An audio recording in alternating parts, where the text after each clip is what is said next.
Good evening everybody and welcome back then to another LFM stream here for round 6 of the Pro Series in Season 8 then. Last time out we were at Silverstone where Marco Bischoff returned to his fine form that see him go to championship victory in Season 7 and he took his first victory of the season. Didn't come too easy though, he had to hold off two very quick Porsches of Matej Malinowski, the current championship leader in Season 8, and Lewis Fleischer, but with a late mistake in the race from Massier with a drive-through penalty, ended up dropping down to 6th place in the end. And as such, the championship battle for Season 8 has closed in quite substantially now, with our top two only separated by a couple of 100 points each. And going into tonight's race where we have 90 minutes of racing around Watkins Glen, expect to see fireworks once again in the Pro Series. And I do just want to say that over the last week, we actually crossed over a couple of milestones here on this channel as well. Not only did we go over 1,100 subscribers, but we went over 1,200 as well. And there's also been a huge outpour of support from the video that Zappy and Boris Schulk released on the channel the other day, going through a bit of a long history of the origins of LFM and taking on a big journey of where low fuel motorsport came from. It's been an amazing amount of support on that video as well, so glad all of you enjoyed that. Obviously, unfortunately, here's a German video and without subtitles, so apologies to non-German speakers on that front, but still an amazing amount of support for all of that, and amazing support on the channel as always. Now, before we dive into the action of this evening, I do just want to make a very quick mention about another way that you can show some support to the channel and LFM on the whole if you want to. Recently, you may have seen the VCO SimSports has got the nominations for their Simi Awards that are coming up, which is an amazing event where you can look to nominate some of your favourite drivers, some of your favourite leagues, events, all of that sort of stuff, and it's a great way of really just showing how big the sim racing community has got, and then also just giving a little bit of extra love and support to those that you particularly enjoyed following. And if you wish to show a bit of support to LFM, it would be greatly appreciated for a couple of the relevant categories on there. But also, I would just advise you that it's just a really nice thing to do on the whole, just to give some support to all of your favourite events and drivers in all of that. And if all has gone to plan here, I'm hoping that I can post that link in the chat, and then you can go there to look to put some of your various nominee submissions, and then once nominees have been made, that will go over into a final voting stage, and then the winners of those votes will be announced in due course from VCO in the future. But if you do want to do that, then it'd be very much appreciated on all counts, and best of luck to everybody in the Simi Awards all round. But without any further ado then, let's get on into the action that we have going on tonight. As I already said, 90 minutes at Watkins Glen this evening and 11 turns of absolute mayhem and chaos around the circuit. Really have to put yourself under a lot of pressure to stay consistent around here, because there are several corners on this circuit that can give you a little bit of a tricky time, particularly if you are driving something a bit like the Ferrari or McLaren. And speaking of Ferraris, we have the returnee of George Boothby to the series this evening, which is very exciting because George Boothby is still our most winningest driver in the LFM Pro Series, and it'd be very interesting to see what he can do around this circuit. Won around here last season in mixed conditions, maybe mixed conditions on the horizon again, so we'll have to see how he can get on. But the car gets run down towards turn 1 on the first overtaking opportunities, and the climb up the hill through the sequence of S's, which generally speaking don't cause too much of a hassle unless you are side by side or on the opening lap, in which case it can get rather busy. Then down the back straight and then in towards the inner loop chicane, and that's the area that the Ferrari I was talking about can particularly struggle. Very difficult to get the car hooked up through there. Through the outer loop, and then in towards Shoot, going down through several series of undulation of up and down the hill around here at Watkins Glen. Now then through Toe Corner, up over the boot, and in towards Hell Corner, and some brilliant overtaking opportunities potentially around that part of the circuit. Wrap your way around through 9 and 10 into a very high commitment final corner of turn 11, and then bring it home for the end of the lap.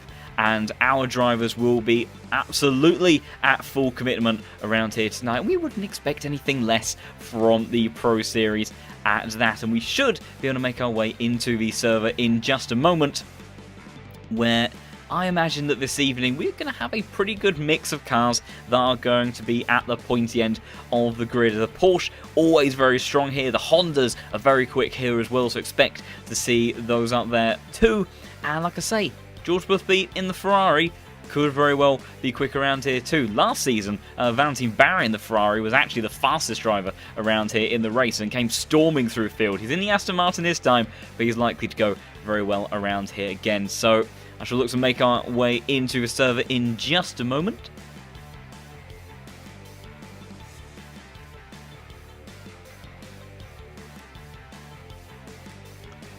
And the server has fired up, so we can switch over to that in just a second once I've got everything loaded on in.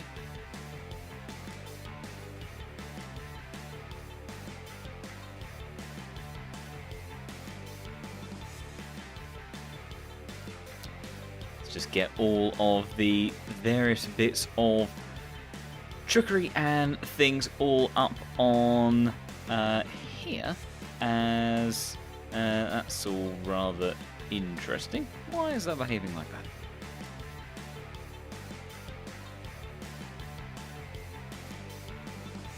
Seem to be having a slight overlay crisis, I'm afraid, at the moment. I'm not sure entirely why.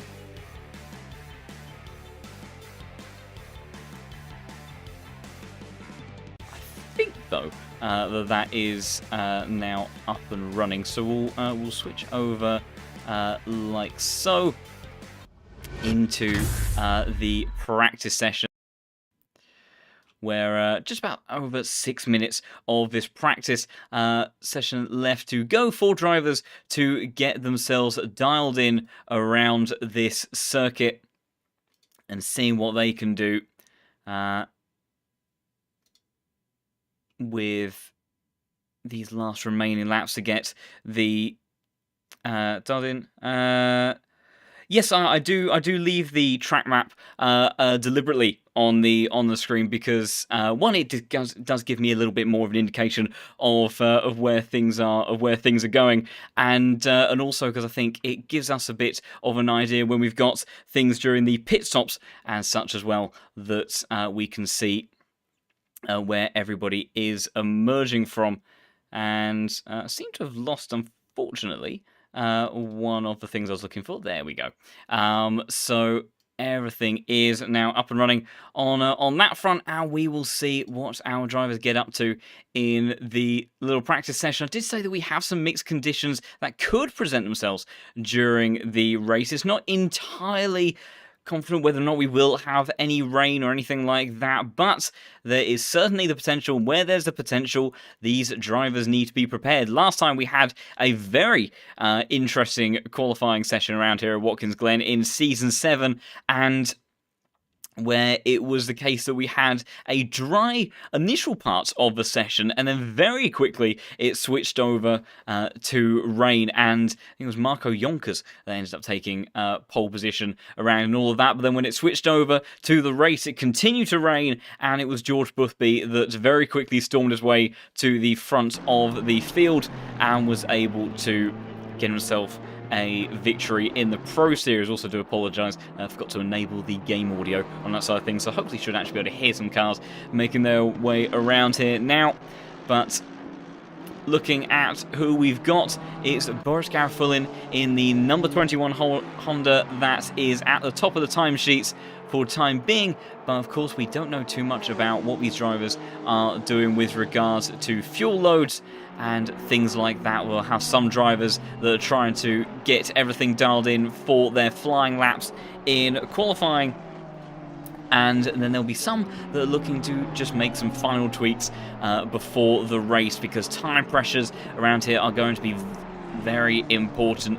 I mean, of course, in ACC, it's always an aspect that is incredibly critical about any setup, but especially with the way that the cars have to really be adapted to so many different types of corners around here at Watkins Glen. There's such a series of hard braking zones, these sort of more blend style, kind of off the throttle, trail braking style areas where you're really making use of the camber. There's so much undulation. There's times where you have to really attack the curbs, so your car really needs to be dialed into the circuit in every way possible. And yes, and thank you very much in the chat. I do appreciate the outside assistance, and just beat you to it before that went in. But yes, I do believe that everything is now up and running with all of that.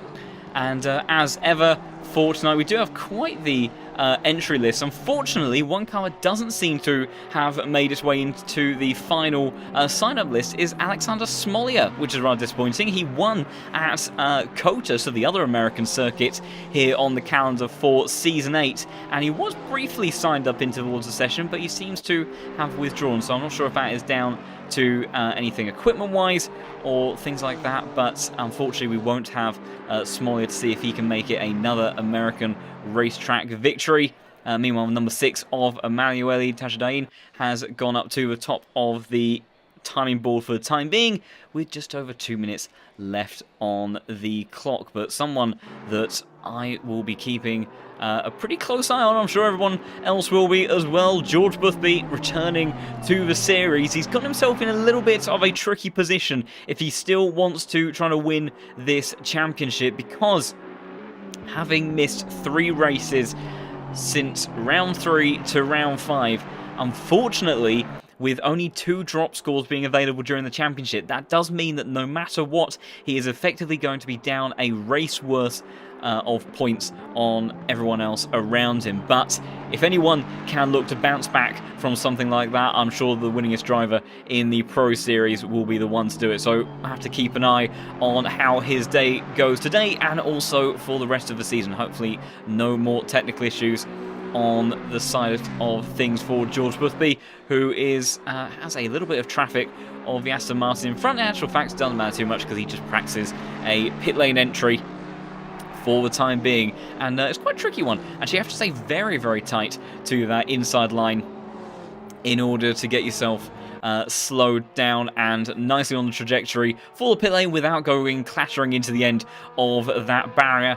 Now, meanwhile, someone that is looking in fine form in the early stage of this session is Grantas Korekis, who is 4/10 clear of anybody else, and he has been having a great season so far. Took 3rd place last time out in the Porsche. Didn't really have the pace to compete with the likes of Bischoff, Malinowski or Fleischer, but has a fairly clean race, and once again got another good consistent result, which sees him 3rd place in the championship. He's a few hundred points behind our main championship protagonist, but with drop scores and potentially, if things go awry for our contenders, Massier had a drive-through last week, and not that I wish ill on anything for any of our drivers within the season. We know that in motorsport anything can happen. I think last season when we were at Monza, Bischoff was in a very strong position in that championship, and all of a sudden he was sent around at turn 1 where they went 3 wide, and that whole race turned on its head very, very quickly. So we'll have to see how it all plays out for our drivers, as someone has just let me know that it is Marco Bischoff's birthday. So whilst I won't subject you to the torture that would be to sing you happy birthday over the stream, if I can actually find Marco in the session. There he is. See if I can get a closer view. We'll wait until he goes out on circuit. But our champion from last season and man 2nd place in the standings and last week's winner, Marco Bischoff, current #1 driver on the LFM platform, has an absurd skill rating over 6,200 elo, and it is the #1's car's birthday. So big happy birthday there to Mavix. And have to see how he gets on today. But we are now over to qualifying. as everyone starts to make their way out onto the circuit. Who is going to be leading the way? It looks like it's going to be the Mercedes of Lucas Schubert in the number 15 car, and seeing what he can do. We've also got Noah Eder that has returned this week as well, the K Kramer Racing Esports teammate of Marco Bischoff, and he was having a very strong season. All the races that he's been in, he's actually come close to victory on more than one occasion, but just hasn't quite managed to put it together on a day. Who knows, maybe today will be Eder's day for all of that. As thank you once again to our moderators doing an amazing job of immediately taking care of our unwanted invasions in the chat. And time board will sort itself out once everybody starts to put together their first efforts around here. But to start with, everyone starting to weave their way left and right to get their tyres nicely warmed up. And who is in that Porsche just behind? Is that Noah Eder? It is Noah Eder, so he's looking to get on with the job pretty quickly as well. But I think we will hop on board with Schubert as he takes us for a lap around Watkins Glen. Let's see what the mighty V8 in the front of that Mercedes can do around this 11 turns of absolute chaos. So you run out to the wall as hard as you dare to get the best possible straight line speed on the start-finish straight. Down towards turn 1, tricky braking zone to master in the race in particular. Get yourself hooked into the camera on the inside. Clip that apex, not too much so, otherwise you will be sent wide. Tricky exit as well. We're trying to make use of that exit curve, but it will be an area that you can get track limit warnings. Now wind your way up through turns 2 and 3. Easy flat in these conditions, and we don't have the same level of mixed conditions we had last season at Watkins Glen. These drivers have pure sunshine throughout now. Spot your braking zone for arguably the trickiest corner and series of corners on the circuit of the inner loop over the first couple of apexes of the chicane, then the next two coming at you thick and fast before diving into the outer loop of turn 5 there. Let the car run wide on the exit, again making use of that exit curve, carry the momentum down in towards shoot corner. Patient on the throttle here. Got to be careful not to run too wide on the exit because you will get fired up into the air by the grass, and slightly uphill in towards toe corner. Brake surprisingly late there. Make use of the change in undulation on the power hard and early. Torque in that Mercedes doing wonders to pull Schubert out of the corner, over the boot and in towards heel corner, excuse me. It's not hell corner, that was, I forgot from last season, that's a mistake actually on the track, guys. So in towards heel corner and now on the climb up towards turn 9. Tricky spot you're braking into there. Almost blind, not quite, but is an area that can sometimes be a little bit difficult. Now high commitment corner here in towards turn 10 and arguably even more so in towards turn 11. Swing over from the left towards the right hand side of the track, and how brave do you feel getting close to the concrete on the outside? And the answer for Schubert is very, as he winds his way towards the start finish line. For Schubert, it is going to be a first effort of a 42.9, but immediately displaced by Noah Eder, who gets himself to provisional pole on a 42.702. Robin Schaefer P3 right now, 0.6 away from the pace, and everybody's starting to make a bit of a flurry for their first few laps. So we'll have to see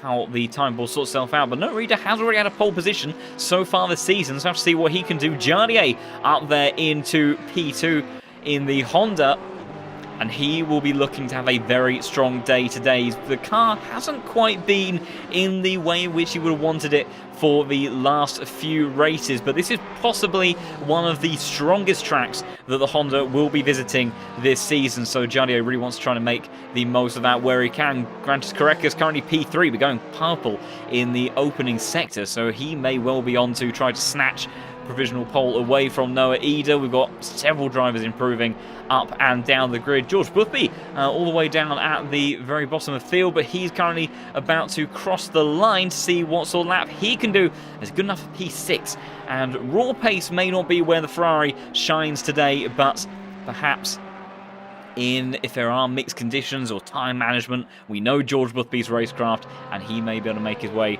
through the field very nicely. Got Jardier going purple in the middle sector, so both Caracas and Mr. Honzig are doing very, very well on their second flying laps, both of which would very much be looking to displace Noah Eder, maybe getting a little bit held up by the number 6 McLaren, will be correct. It's a little bit off-putting at times, especially in these next couple of corners where you need so much commitment in towards turn 10. A little bit of a wiggle on entry, and I think Carreras has backed out of that one entirely. Jardier, though, he is still on his lap. He's had a bit of a back and forth on the timing screen, but he's still 0.2 of a second up. I think he's about to try to jump up towards provisional pole, and the Czech driver does by just under 0.07 of a second. As I saw Massier flash through the background of the screen there as well. He is still currently down in 29th position, so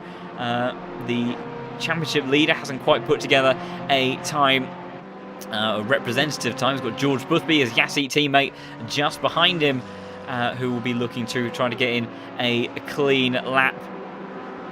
Someone else has just moved up the order. Very impressive time there from Manos Gerardis in the Audi of all cars. Maybe the Audi's going to be pretty strong around as well. 3.5 tenths adrift of Jardier right now, but that is a very good effort, and then immediately displaced by Isaac Price, one of the G2 esports cars returning, and the M4 maybe in stronger contention, a bit like the Ferrari if there are mixed conditions, but we've seen both Isaac Price and Robbie Stapleford get a lot of pace out of those cars at times, so very much will be someone to keep an eye on and see what he can do in qualifying and into the race. Just over 8 minutes left to go, and someone who is on a big improvement at the moment is Carreras, who has gone out for that second lap. He's pretty much on pace with whereabouts he was before relative to his previous lap time, as Lucas Schubert goes up to second place, so great effort there from him. But what about Grantis Carreras, currently going purple in the final sector, 0.3 up on his previous lap, a little bit of a tow, almost 0.4 up now on his previous delta. Grantis Carreras trying to go for pole, and by 0.07 of a second, he has provisionally snatched it away from Jardier and Massier. Only good enough for P5, the championship leader hasn't quite hooked together the lap yet that he would have wanted. Robin Schaefer in the Audi goes up to 6th position, and Lucas Schubert in the Mercedes. So several cars looking quick. Valentin Barrier in the Aston Martin goes up to P7. So we have really got a nice mix of cars right now at the pointy end of the grid. But Marco Bischoff trying to make it a Porsche front row lockout, because the reigning champion, and last week's winner, 0.7 of a second up on his previous best lap, trying to snatch it away from Grantis Carreras. It's the number 1 car, and the birthday boy himself goes a 10th clear of Carreras to get the number 1 car into the number 1 spots for the time being. So fantastic lap there from Marco Bischoff, trying to take back-to-back victories after that great efforts at Silverstone last time out, immediately going back out on circuit once more. George Boothby now lighting up the timing screens, going purple through part of the lap there, 0.6 up on his previous best. That will certainly see him be working towards the top 5. He's got a little bit of company of one of the BMWs. I think that might be Nico Peninen just behind him. But George Boothby 0.7 up, flicking back down to 6th. Going a little bit back and forth on his timing delta, but generally speaking, nice neat and tidy exit out of turn 9. How brave does he feel through the last couple of turns? Takes a little bit curb on the entry there. Ferrari won't be liking that too much, but he gathers it all up. Little bit of a drift wide through turn 11. Manages to keep it out of the concrete, but not an optimal exit through there, but 0.75 second up. Oh, and he goes up to the front row. It's only good enough for second place for the time being, but that's more like it from George Boothby, and that was slightly scruffy at the end there, so we know that Ferrari has got more pace in there. Robin Schaefer now, briefly was going purple. I think that was the time board getting a little bit confused briefly on that. Sammy Fock, another one of the Ferraris, the number 12 car, currently out on a lap, down in 18th place at the moment, but 0.4 up on his previous best. We'll see him break into the 42s potentially and make his way towards the top 10. See how he gets on through his last couple of corners in towards turn 11. Again, a little bit wide of apex. You really do want to maximise the entire width of the track there, but for Sam Fock, it's only good enough for P13 for the time being. He will look to continue on a lap once more. Carreras has found a 10th on his lap as he winds his way through the middle part down in towards shoot curve there, 10th and a half now. So Caracas really trying to see if he can get himself up there. He's shown great consistency so far this season and really regular contention at the front of the field, but just hasn't quite had the outright raw pace to challenge for a victory. Maybe that will change today. Marco Bischoff found a couple of hundredths, but still in very much the early stages of his lap, just coming through turn 3 at the moment. But Caracas flicking between a 10th and a 10th and a half. A little bit of a compromised exit out of Hill Corner as he sweeps round in towards turn 9 there, up and then back down again. So you can see constantly exchanging lap time depending on how aggressive you are on the brakes versus how much you set the car up for the exit through turn 10 in towards turn 11. They're much closer to the apex, maybe even a little bit too much. Bit of correction there. In actual fact, he's lost time on the exit, so there'll be no improvement, I don't think, for Caracas in the end. And instead he'll have to go for another one. What about Noah Reeder? He has found a 10th and a half. Oh, a little bit wide though, and that is a big mistake for Noah Reeder going in towards toe corner, so we have to back out of that one. What about Jardier coming through the final couple of corners now? A 10th and a bit up for the Honda driver, currently the fastest Honda on circuit. It might not be good enough for pole, but it could be good enough for the front row, potentially only good enough for P3, so he slots in behind his Yassi teammate of George Boothby for the time being, but still has time for a couple more efforts left to go.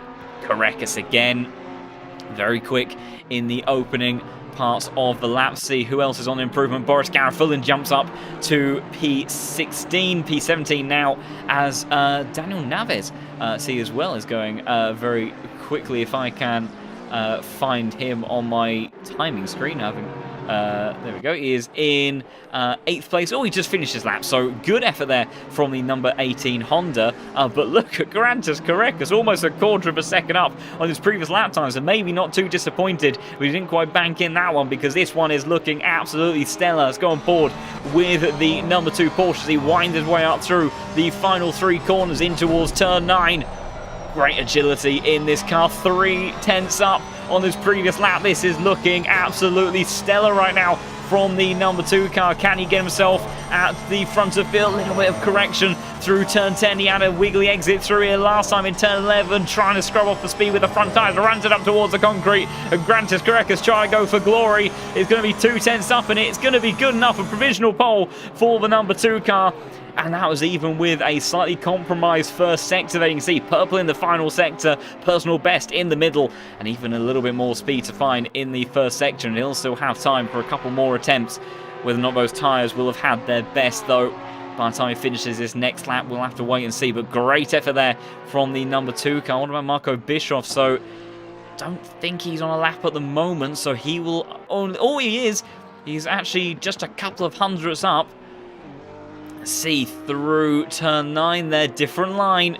You saw the delta shoot up for a minute. Caracas found that time in the opening sector. It's only a few hundredths, but it would certainly help him cement his position because Marco Bischoff doesn't look like he's going to improve, although a much more committed exit through turn 11. He's carrying all that momentum to the line. I don't think it'd be quite good enough, and it's still 45 thousandths away from pole, but purple in the final sector for Marco Bischoff. But he has already gained a huge amount actually through turn 1 there, so Marco Bischoff still has time to find Caracas going back and forth on his delta. George Boothby, a few hundredths for him. Jardier has started his final lap. What about Massier? 10th and a half. Oh dear, and I think he's got a little bit held up from the Lamborghini there, and our championship leader will start no higher than 7th place there. Unless he's actually, no, he will still have time, excuse me, to go for one more effort. So Massier is going to have time to have one more attempt. Lucas Schubert in the Mercedes, actually, very good lap from him. And it's great to see the Mercedes up there at the pointy end of the grid. Currently in P5, he's a 10th up on his previous lap. And this Mercedes, as the V8 absolutely thunders past our camera shots up towards the concrete wall as he heads towards the start-finish line. He's lost a little bit of time, but maybe good enough to displace the Honda. And not quite in the end. It was a personal best, but that little bit of time loss detrimental in the end. Grantis Caracas has found a few hundredths. Marco Bischoff coming through in towards the final sector then. So this is going to be the last effort from the reigning champion, the birthday boy of today, and the number 1 car. Can he get another pole position towards his name? He's a few hundredths up. That's a good line through turn 10. Caracas has retired to the pits. And Marco Bischoff, oh, it's a huge hit on the exit of turn 11. And so after it looked like he was maybe going to be able to displace Caracas, in the end, the German driver will have to settle for no higher than P2. George Boothby goes P3. Jardier retires his lap to P4, so not many drivers finishing their final efforts there. One driver that is, though, is Bruyere Major. He is looking to try to break his way further into the top 20. And in actual fact, break his way back in towards the top 20 because Sebastian Krohn has just displaced him. Pavel Szuchek has gone into 22nd position. And the Honda now trying his luck on his very last lap. In actual fact, is Noah Ida also on a lap? I think he is. So Noah Ida is also looking to see if he can make his way a bit further up the order. It's going to be a little bit hard pushed, I do believe. So we'll see what Major can do. Major's lost a little bit of time and hasn't quite been able to hook that one together in the way that he would have liked. So I have to see what he can do as he runs up towards the line. He's found a little bit of time through turn 10, 11. It's flicking back and forth. Bruyere Major trying to see if he can improve. It's going to be not quite good enough. But what about Noah Ida, who does go on to P4? So brilliant effort there from Noah Ida. In the end, it's a big slide there for the number 19 car. But that is qualifying over and done with then. And a brilliant effort from Grantas Caracas to take his first pole position in the LFM Pro Series. Brilliant stuff from the man, 3rd place in the standings. So we shall look through the order in just a moment. As I also did see a very nice birthday message actually for Marco Bischoff from one of the other drivers in the server as well. So great to see the community spirit in here as always. So let's get all of this sorted so we can have a look properly through our grid for 90 minutes of Watkins Glen today. There we go, we should be able to switch over to that in just a second. So Grantas Caracas takes his maiden pole position in the LFM Pro Series. So amazing stuff there from him. Marco Bischoff, last week's winner, reigning champion from Season 7, but only good enough for P2 today. Will it be another victory to the birthday man's tally? We'll have to wait and see. George Boothby, strong return for him, lines up in 3rd place in the Ferrari with Noah Ida. Another great qualifying performance from him to start in P4. Jardier, good effort from him in the Honda to get that car up to P5. He'll be looking, though, to move further forward in the race. Great stuff from Lucas Schubert in the Mercedes. Brilliant time from him in the number 15 car, starting in P6. Maciej Malinowski, not the session he would have wanted, having to bounce back after disappointment from last week and only starting in 7th place today. I think that might be his worst qualifying of the season so far. Daniel Naves, his debut in the series, starts in P8. Great stuff from him, as Robin Schaefer in the Audi starts in P9, with Valentin Barrier starting in 10th place and rounding out that top 10 in the Aston Martins. Great stuff from him. Isaac Price in the G2 Esports BMW M4. Have to see what he can do in the race. He'll be hoping for mixed conditions, I imagine, as Manos Gerardis in the 22 Audi briefly went very high up the order, fell down a little bit at the end, but still a great effort there from the Greek driver. Sasha Vassner starts in P13 with Samir Fock starting in P14 in the number 12 Ferrari. And then in 15th place will be Justin Stubenrauch, the German in the number 11 Porsche, with Florian Bourget in the 26 Ferrari starting in P16. So good effort there from him. Remember that these car numbers do reflect these drivers' elo. So if you see a high-numbered car, a higher number relative to their starting position, then that is a good place for them to have got themselves into. Gareth Full in 17th with Soldatov in 18th and Julian Fox in 19th position. And then rounding out the top 20 is Sebastian Krohn, another one of the Mercedes in the number 20 car. And then Bruyer Major in the number 19 Hondas. We get a bit of a clunk as that car, I think, hits the ground. And then it'll be Pavel Szuchek in the McLaren. I think one of the only McLarens on the grid. He has the other one just a couple of cars behind him. Nico Pennon starts in 23rd position in another one of the M4s. 24th goes to the last Mercedes on the grid of Claudius Lucek. And then just behind we have Roman Freirom, who I do believe I pronounced his name horribly last week and kept on saying Romain. So apologies to the Frenchman there. Roman starting in 25th position. Emanuele Tajdain starting in 26th with Boris Schock, the boss man himself. I have to make sure I give him some screen time, starting in 27th place. And then Nikolai Polyakov, who had a bit of an up-and-down race last time out at Silverstone, will start in 28th. Thomas Leoli in 29th position, and rounding out the grid in the Lamborghini, and sole Lamborghini on the grid, is Jonathan Clifford, the American, who will see everyone piling their way down towards Turn 1.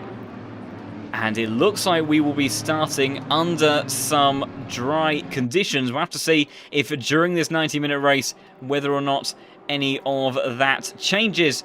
Some cars will be hoping for an easy time. If you're Grantis Correcus, I imagine you'll just be wanting to lead away from the front and just have a nice, stable race. But perhaps if you're likes of George Boothby, that maybe doesn't quite have the level of raw pace that you would have been hoping for around this circuit with that Ferrari, and also particularly the consistency. Dry conditions, you are going to be attacking those curves as we make our way towards that deadly chicane at the inner loop, and the Ferrari does not like that. The Porsche can sometimes have a bit of a tricky time through there as well, but the Ferrari definitely does not like it, and there's been a lot in recent times as to the slightly questionable suspension physics that we do sometimes have at times with the Ferrari. So George Boothby may be hoping for some wet weather so he can repeat what he did last season. And I think he may have even started in 3rd place in that race as well. He certainly did not start on pole position, so he is very much aware of how to get that Ferrari to the pointy end of the field and perhaps try to get another victory to his name. Correcus will be going for his first, and he is followed up by 2 drivers that are looking to add another one to their tally. So I have to see how they all fare. And of course, 90 minutes of racing, as we've already mentioned, is going to mean that we have a bit of a more complicated aspect regarding pit strategy. 1 compulsory pit stop in the mandatory pit window, as always in the LFM Pro Series, but importantly that it is going to have a big factor in terms of how these cars deal with their tyres throughout the race, and that is a part of this that George Boothby's Ferrari maybe will start to shine a bit. The Ferrari, generally speaking, is a car that takes care of its tyres very, very nicely, whereas the Porsche can sometimes, not always, but sometimes can have a bit of a habit to scrub the tread off those cars a little bit more quickly. And we saw those Porsches getting rather squirrely at times in qualifying. They will probably be a bit more tame through the race, but it is definitely something that they will have to be aware of. I'm sure we'll start to see all of the drivers start funneling their way in towards their formation position in just a moment. And I think that is what we are seeing now as they all start to line up 2 by 2. Norita flying through his cars. Of course, on the formation lap, there is no collisions, but you can see all of the cars piling into that. We'll have Massier starting a little bit out of position from where he would have been used to. And this could be a very important race in terms of the championship, because Marco Bischoff starts on the front row of the grid. And championship leader several positions down. And a lot of drivers' hopes potentially resting on races at this sort of point in the season. So we'll have to see how it all plays out. But 90 minutes then of action around Watkins Glen for round 6 of the LFM Pro Series is about to get underway. Grantis Correcus, with his first pole position, will be looking to convert it into a win. Can the number 2 car do it, or will it go the way of Marco Bischoff? It's a pretty even launch off the start, and I think Karekis, actual fact, has got a pretty good jump as they all barrel on down towards turn 1, as they all go side by side, but Karekis leads them from Marco Bischoff as they all start to charge up the hill, swapping of positions. As Massier's made a brilliant start already as he funnels into the slipstream of Jardier, who's trying to fly past Noah Reader on the climb up the hill. The straight line speed of the Honda very, very quick, almost making contact as they snake their way through turns 3 and up towards the back straight, and George Boothby trying to make an effort towards the lead, bum drafting. Grantis Karekis in towards the chicane, and his Karekis is still leads. Marco Bischoff second, George Boothby third, Jardier P4, Noah Reader fifth, and Maciej Malinowski in 6th place, but Karekis then doing everything that he needed to do in the opening few corners and hold on to that lead as everyone goes flying past your shots. But George Boothby then, he's got the straight line speed in that Ferrari to maybe make some things happen if he gets a good slipstream, but they all start to run down towards toe corner for the first time. No Reader happy to go defensive from Maciej as Naves almost dives towards the inside. Sure, they would have given the championship leader a little bit of concern, but here comes Maciej trying to go to the inside as a spinner for the number 21 car. That is Boris Gareth full in, but Maciej being sent towards the outside. Naves almost into the back of him once again, and Schubert's going to try to cut back on the run up towards turn 9 then, and the Honda I think may lose that position as Mercedes tries to sweep around the outside. The Honda fights back though, and the Honda is going to maintain the position, opening up the door for Robin Schaefer, but the Mercedes moves back across to the left hand side and covers that one off. Oh, Maciej all over the back of Noah Reader. Noah Reader struggling on the opening couple of laps then by the looks of it, but they are as they started for the first 3 runners. Vancy Barrier trying to get past Robin Schaefer. Poor exit for the Audi as Manos Gerardis now making almost 3 wide on the run towards turn 1. Vancy, though, the Frenchman down the inside at turn 1. Does he get it stopped in time? And he does. And they will run up towards the chicane once more. But who's going to have the pace? Maciej's made the move then for P5. We'll have Noah Reader in his slipstream on the run. Oh, I thought Ida was about to go into the gearbox, and Maciej almost into the wall. But let's check in on our leaders. Grantis Karekis still leads. Marco Bischoff unable to do anything about that. Same goes for George Boothby. Maciej having to defend from Noah Reader, but holds onto the position. What's going on further down? We've got Vassner versus Isaac Price through the chicane, and they all get through there just about okay. But it's Maciej and Noah Reader are still going side by side. Apologies, I thought that was all over and done with, but Maciej having to defend through the latter parts of the inner loop there. Daniel Naves now defending from Lucas Schubert. Once again, the Honda struggling to get it stopped under braking, but Maciej has finally got the move done and dusted with, and Noah Reader flashing his lights, maybe not too happy about what took place through that sequence of corners. We did miss briefly some of the action. I did see a yellow flag for another driver as Thomas Laley has made a bit of an error by the looks of it and has dropped back away from the pack, sadly. No Reader though, the German still very much hanging up back, and Maciej running wide though. That's a yellow flag for the number 19. That's Brurier Major out the other end of the field, but there's so much going on at this end of the grid that I just can't quite keep up with everything. But Noah Reader now under pressure from Naves. Vanty Barrier trying to make a move onto Lucas Schubert. The Honda looks at the outside, can't do anything there, and is going to run out of traction. Vanty though, what is he looking to do? Down towards the inside. Oh, it's George Boothby, I think, has just made a move. If the camera would switch, has made a move on Marco Bischoff, so he's up to P2. Jardier up to P3, and what is going on further down the order? Vanteen Barrett trying to go around the outside of the Mercedes in towards turn 1. Can't make that one stick, and we're going to have to watch a series of drag races as they all fly up towards the chicane once more, because Marco Bischoff all over the gearbox of George Boothby looks towards the outside, and here comes Jardier, who is going to have a beautiful view of all of this. There's the Ferrari. Marco Bischoff is towards the right-hand side, and he's got no straight line speed versus a Honda, so is Yassi second and third, as Noah Reader has lost a position to the other Honda as well. So both of the Kate Kramer Racing esports cars struggling against the absolute powerhouse that is the Hondas at the moment. So Jardier into P3, Daniel Neves up to P6, and both of the Germans losing a place in all of that as they continue to snake their way around the field. I think there was another yellow flag briefly for another car, but I didn't quite catch who that was for. Grantis Karekis though, dream start for him at 1.2 seconds clear of the rest of the field, and a fastest lap so far for him. But George Boothby now unleashed, may be able to use the race pace that we know that he is so often able to extract out of the Ferrari. Undoubtedly one of the fastest Ferrari drivers on ACC. Can he set on charge towards that number 2 car and add another victory to his name. It'd be a great way to bounce back in this series, and possibly the only way that he can overcome that series of races that he missed out on due to technical issues. Jonathan Clifford and Julian Fox side by side going in towards turn 9. The Lamborghini down the inside of the Porsche, trying to use all the acceleration it has on the outside to fight back on the run towards turn 10. Who's going to come out on top in all of that side by side action? All the way the American on the inside, the German towards the outside. That turns into the inside again for turn 11, and it is going to go the way of the Porsche in the end. And they all keep it square and tidy. George Boothby, fastest lap of the race of 43.442. Only just under a tenth faster than the Porsche ahead. But it's a long old race, and that Ferrari already showing good pace. Romain Freiron and Manuel Tajdain swapping positions down in towards turn 1. McLaren may be able to fight back on the charge up towards the top of the hill, as Samir Fock and Stubenrauch actually swapping around. So the Ferrari of Samir Fock able to get a move done, as yellow flag, that's Maciej Malinowski has made a mistake, and that could be crucial in the championship. So what has happened to the number 8 car? He's all by himself, and has he fallen victim then to the inner loop chicane?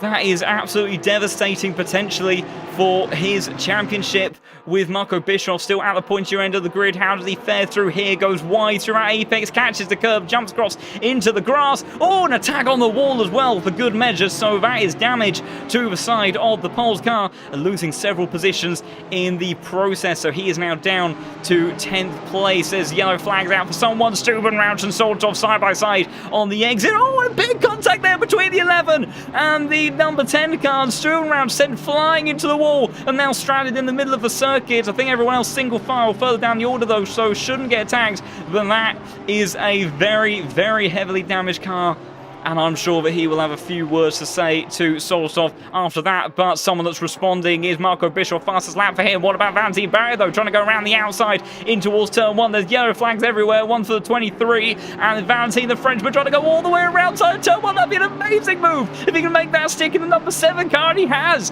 Does he have a straight line speed to compete all the way up the hill? We'll have to wait and see. Marco Bischoff has a bit of a toe off Jardier further up, as they all barrel their way up towards the inner loop chicane once more. Marco Bischoff unable to do anything. That gap visibly coming down at the front of the field. What about Lucas Schubert and Valentin Barrier though? The Mercedes diving towards the inside, and the Frenchman giving no room at all. Running a little bit wide on the exit though. That's compromised the Mercedes, and that's brought Robin Schaefer into this, and Malinowski into all of that as well. The yellow flag, the 23. That's Boris Schulk. Oh dear. And oops, I've tapped into the wrong thing. That's not what I wanted to do. I was hoping that I could catch on replay. I'm going to have to miss it, I'm afraid, because there is side-by-side action going on between Polikov and Lucek through in towards turn 6 there, and the Porsche having to relinquish the position in the end. As I'm trying to get all my taps sorted, the Porsche almost up the inside once more near the end of that sector. That is where that car is going to be particularly strong. Oh, it's unfortunately screen freezes for Boris Schulk. Of course, the grand leader of LFM. We have so much to owe him, and unfortunately being slightly betrayed by the sounds of it by the game at the moment. So very unfortunate stuff for him though. But look at this top 4. They have pulled away from Daniel Naves in P5, but George Boothby 7 tenths behind Grantas Caracas. Very even times between them, but 2 tenths in favour of the Ferrari last time around. Marco Bischoff has not let go of Jardier, and it's a titanic fight again between Valentin Barrier and the Mercedes of Schubert, trying to go around the outside and do what Valentin did to him. What about Maciej? He's trying to fight his way back through the field. He says, I won't mind if I have a piece of this, excuse me. But he's got that Mercedes through a couple of awkward corners. We'll check on that one in a moment, because Samir has got past Isaac Price. I think they were swapping further back as well, but let's go and see what Maciej can do. He's just got no straight line speed. The Porsches, once again, despite being absolutely rapid in qualifying in race trim, struggling in all these sections of the long straights that we have here at Watkins Glen, and that makes it so devastatingly difficult. But look at this, George Busby 3 tenths of a second behind our race leader, and that dream start that Caracas has been closing down over the last few laps as the Ferrari, the Brit, looks to try to add another win to his name, and what a return it would be to the Pro Series after technical issues.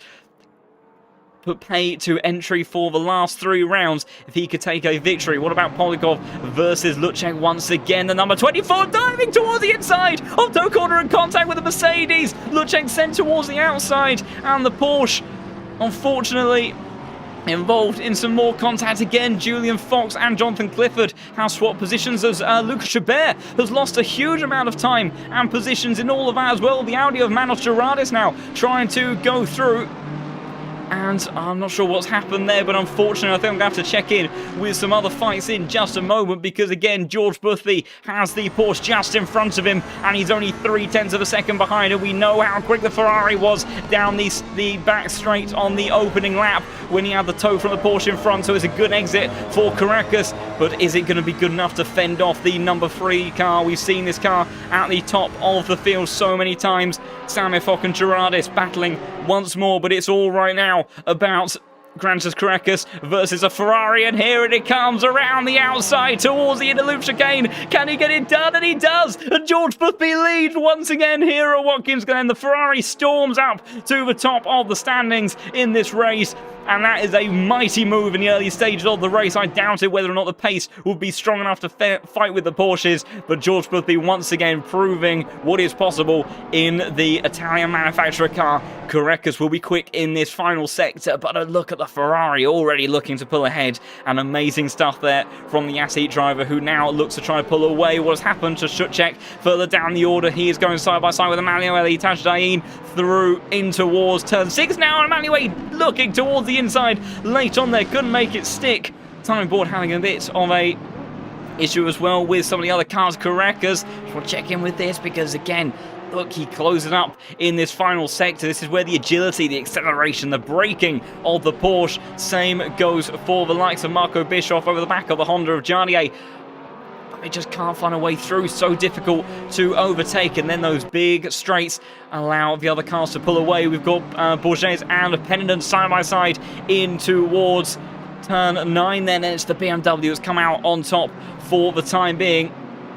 And flashing the lights is Pennington. He's saying he wants to get on with it and try to close up onto the cars in front, so that the pair of them can claim position. Look at that train up ahead. Oh, so Pennington going very, very wide, and I think the Ferrari is going to immediately respond to try and make a move towards turn 1. He dives back towards the slipstream, dives back towards turn 1. The Ferrari's there. Pennington leaves the door wide open, and the Frenchman goes back through. BMW desperately trying to fight back on the outside, but I don't think he's going to have it. Maybe we'll have a run down the back straight. George Boothby held on to his lead on his drag race. Pennington, though, is the car that's trying to make a move. Look, all of that diffuser, if you're into aerodynamics, well, there's your view of what a Ferrari diffuser looks like. Bump drafting him all the way down the back straight to Pennington.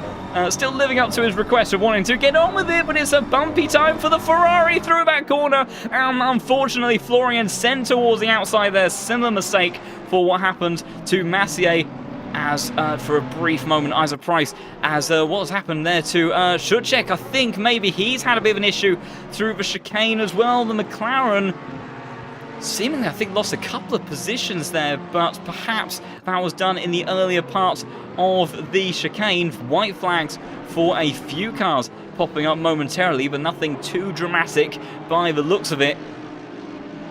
As up at the pointy end of the grid, Grantas Caracas has not given up on trying to get his first victory. He's got the slipstream. That will be pulling him along. Oh, so that's a big moment for Daniel Navis, a Spaniard in the middle of a circuit, and the Aston Martin and Porsche, Massier and Valentine splitting around him, and the 18 stranded trying to get his way. Flashing of the lights there for the BMW.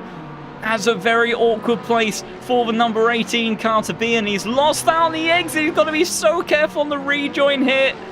Hopefully, as everyone, I think, finally finishes flurrying past him, we'll be able to get going once again. Let's see. Oh, dear. By the looks of it. Oh, and he actually tagged Bischoff through that as well. So that's damage for the reigning champion, who's already having not the race that he would have wanted today. But my goodness. Or was that for Noah Reader? Actually, that would have been for Noah Reader, excuse me, because Marco Bischoff, of course, is right, absolutely bolted onto the train of the next car. So that was a very difficult time. I didn't quite catch the beginning of that. The exit, though, at turn 9, bumping all over the curves by the looks of it for number 18 Honda, who is now retiring to the pits. Meanwhile, Polikov all over the back of Borges once more. But up at the front, gaps have opened up a little bit. I say that very briefly, though, because Karek is still within half a second. Oh, it's Massier now trying to go around the outside of what is now a very wounded Noarida after that contact. He got sandwiched in the barrier there, and the championship leader back up into 5th position. And would you believe it, after the day that he has had in these opening 15 minutes, he has still actually gained a net 2 positions. Van Zien Barrier maybe fancies to move down the inside, does he? Not quite. Noarida, though, struggling in that car. But the Aston Martin, I'm sure, will be making his way through very shortly. Very tight times as the Frenchman dives towards the inside. A little bit held up there. And Robin Schaefer maybe now able to get involved in this one. Gets a good run out of turn 9, but he's unable to do anything on the exit there. We'll have to see as he goes a little bit wide through the next sequence of corners. What about Marco Bischoff, though, looking all over the gearbox of his rival from last season, Giannier. The two scrapping once again. Noarida has come into the pits then to repair that damage, and unfortunately that means that, that was actually swapping a position for Schaefer and Van Zien Barrier. The Frenchman gets a position back, and it's now going to be a drag race between the Mercedes and the Audi as we look on board from the diffuser of the Aston Martin as they roar up the hill once more time. I do need to quickly check, though, further up. Karek is still unable to do anything about the race leader. Same goes for Marco Bischoff. What about Van Zien Barrier versus the Audi and the Mercedes? And it looks like he has held on to that one, though. We've got side-by-side action slightly further down between Isaac Price and Manos Gerardis. Close between those drivers, but still nothing happening. Borges trying to make a move over Penninent after that mistake. What about Pavel trying to go all the way around the outside? It was chicane. Brilliant move from the McLaren, and great racecraft there between them and the Frenchman. Brief bit of flags coming out, but nothing too severe. But brilliant move from the McLaren driver trying to reclaim one of the positions he lost not too long ago. Grantis Caracas still all over the back of George Boothby, has not allowed the Brit to run away with this one by any means. We know how quick the Porsche is. It's just a matter of when it's a out-and-out fight in a straight line, it just does not have the legs over some of the other cars around here. And the Ferrari, maybe not the paciest, but is definitely one that is pretty rapid. Roman again hunting around the back of Schuchek, but unable to do anything for the time being. Caracas, bit of a compromised line actually last time around, so he is dropped back by about half a second from the race leader. What about Marco Bischoff? Let's go on board and see what it is like from his point of view. You can see he gets the better run immediately out of the first corner, and in the slipstream, back and forth, but you're going to see the Honda, I imagine, start to really pull away. Oh, I say that, here comes the Porsche in the slipstream. He's close to the gearbox, and there's the VTEC power that starts to kick in, and even this close, he just cannot catch up any further to the Czech driver in front of him, who can't do anything about Caracas and Boothby out front at the moment. But maybe if they start to squabble, that will bring these two back into the fight, as they are very close, as is Isaac Price and Manos Gerardis once more. Only a couple of tenths separating them, but for the time being, all of those battles calming down. In actual fact, our closest fight, closest fights, on circuit are the likes of our front runners. Also, just a little bit of a comment with regards to the to some of the driving that we saw. It is difficult to say. I imagine that there may be some discussions post-race between some of those drivers, and they do have the opportunity to file for steward's appeal as well. We do get quite a limited number of camera shots, but the bump drafting, we do see it fairly often. It is tricky because you do have to be careful not to actually inflict any damage on the car in front of you, nor yourself. Oh, who's that sort of retiring to the pits? That was the number 9 car. Oh, that is Noarida, who has decided to call it a day, sadly, after a very awkward and unfortunate moment for him that he really could do nothing about. Look at Grantis Caracas, though, all over the gearbox of the Ferrari. This is the closest he has been in a while, but again, always that's Gerardis and Isaac Price swapping positions, is it? Actually, I think that's Time Board being a bit confused, but Caracas desperately trying to do something about the Ferrari. It's so tantalizingly close, but as they get towards the top of the straight, there's just the Porsche can't get alongside. despite how much of a good run he gets, he just cannot draw alongside the Ferrari ahead of him. Now, what about the Frenchman Bourges trying to see if he can get the move back on the M4 of Pennant? They've got Polikov lurking for company as well. Here comes the Ferrari towards the outside.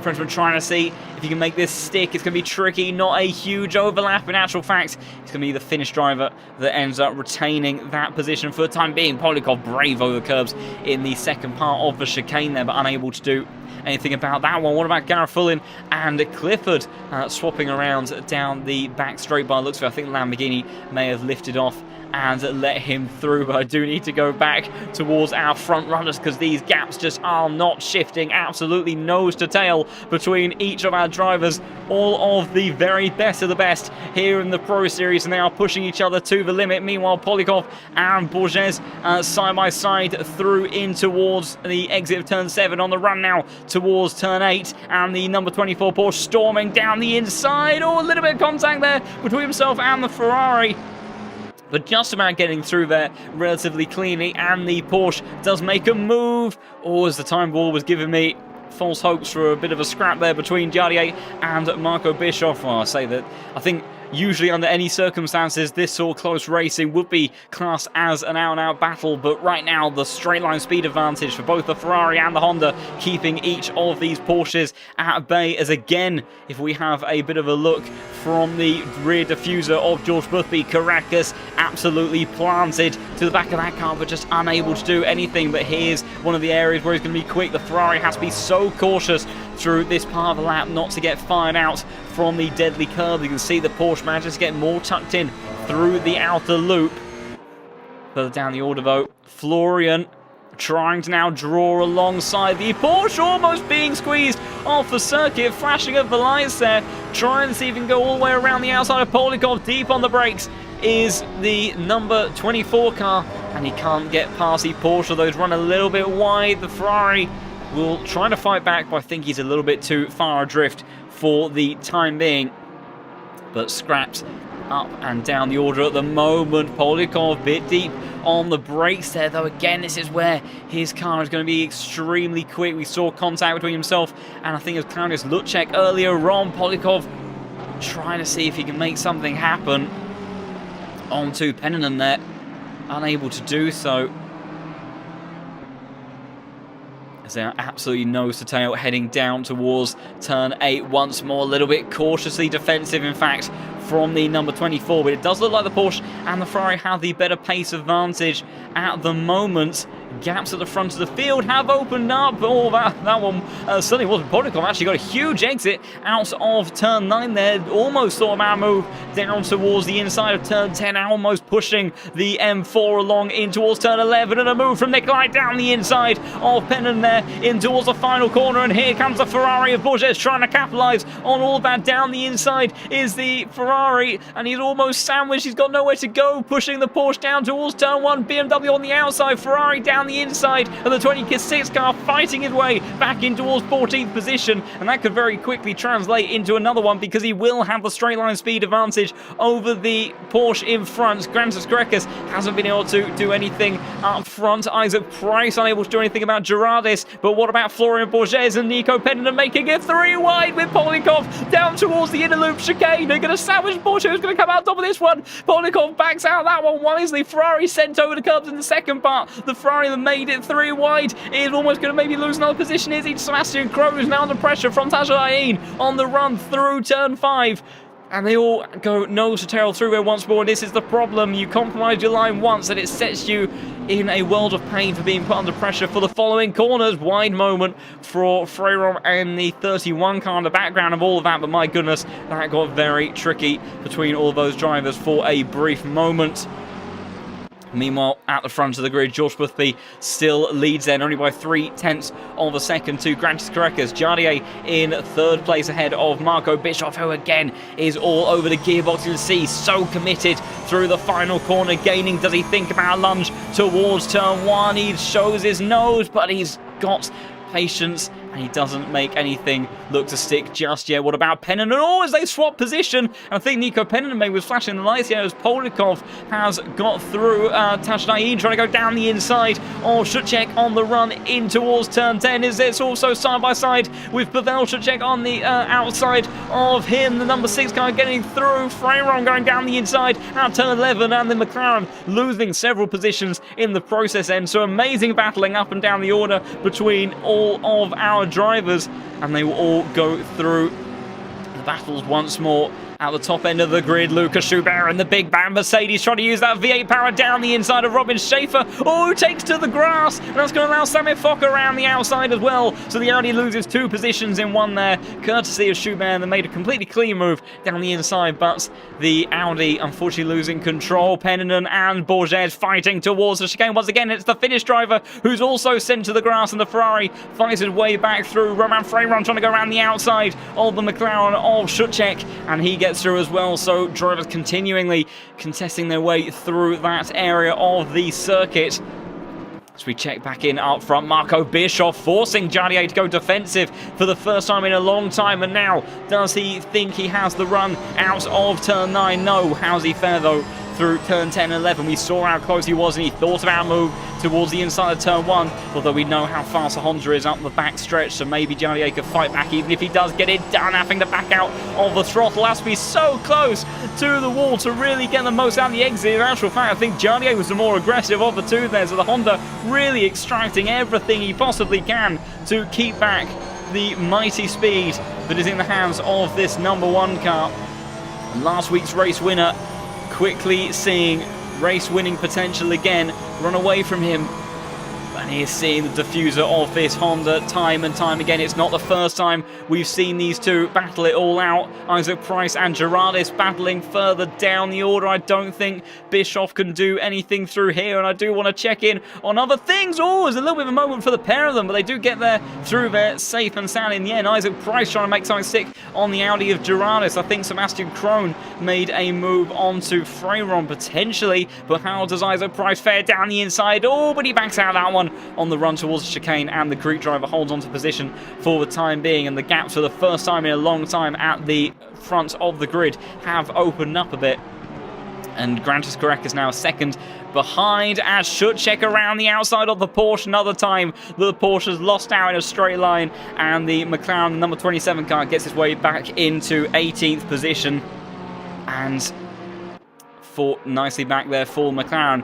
But George Boothby leads by... Oh, as Isaac Price has gone up the inside towards toe corner, so it wasn't working down the back straight. Now he's got to fight against the raw power of the Audi. Has he on the run down towards turn 8 there? Gerardis trying to fight back on the outside. We've seen it work for certain drivers before. 22 trying to keep his foot in it. He's got Soldatov lurking behind, who's thinking about maybe having a bit of a look at some point, but he can't do anything about it. And Isaac Price finally breaks his way in towards the top 10 in the BMW, and sets his sights off onto Robin Schaefer in P9, as Marco Bischoff has closed down immediately the 7/10 gap that opened up between himself and Jardier. I don't think he'll be able to do anything this time around. A battle that I do want to check in, though, is Pennon, Tashdaiin, Sebastian Krohn, Shutchek, and Roman Freyron, who have been battling very, very hard, as once again the McLaren a good exit for Emanuele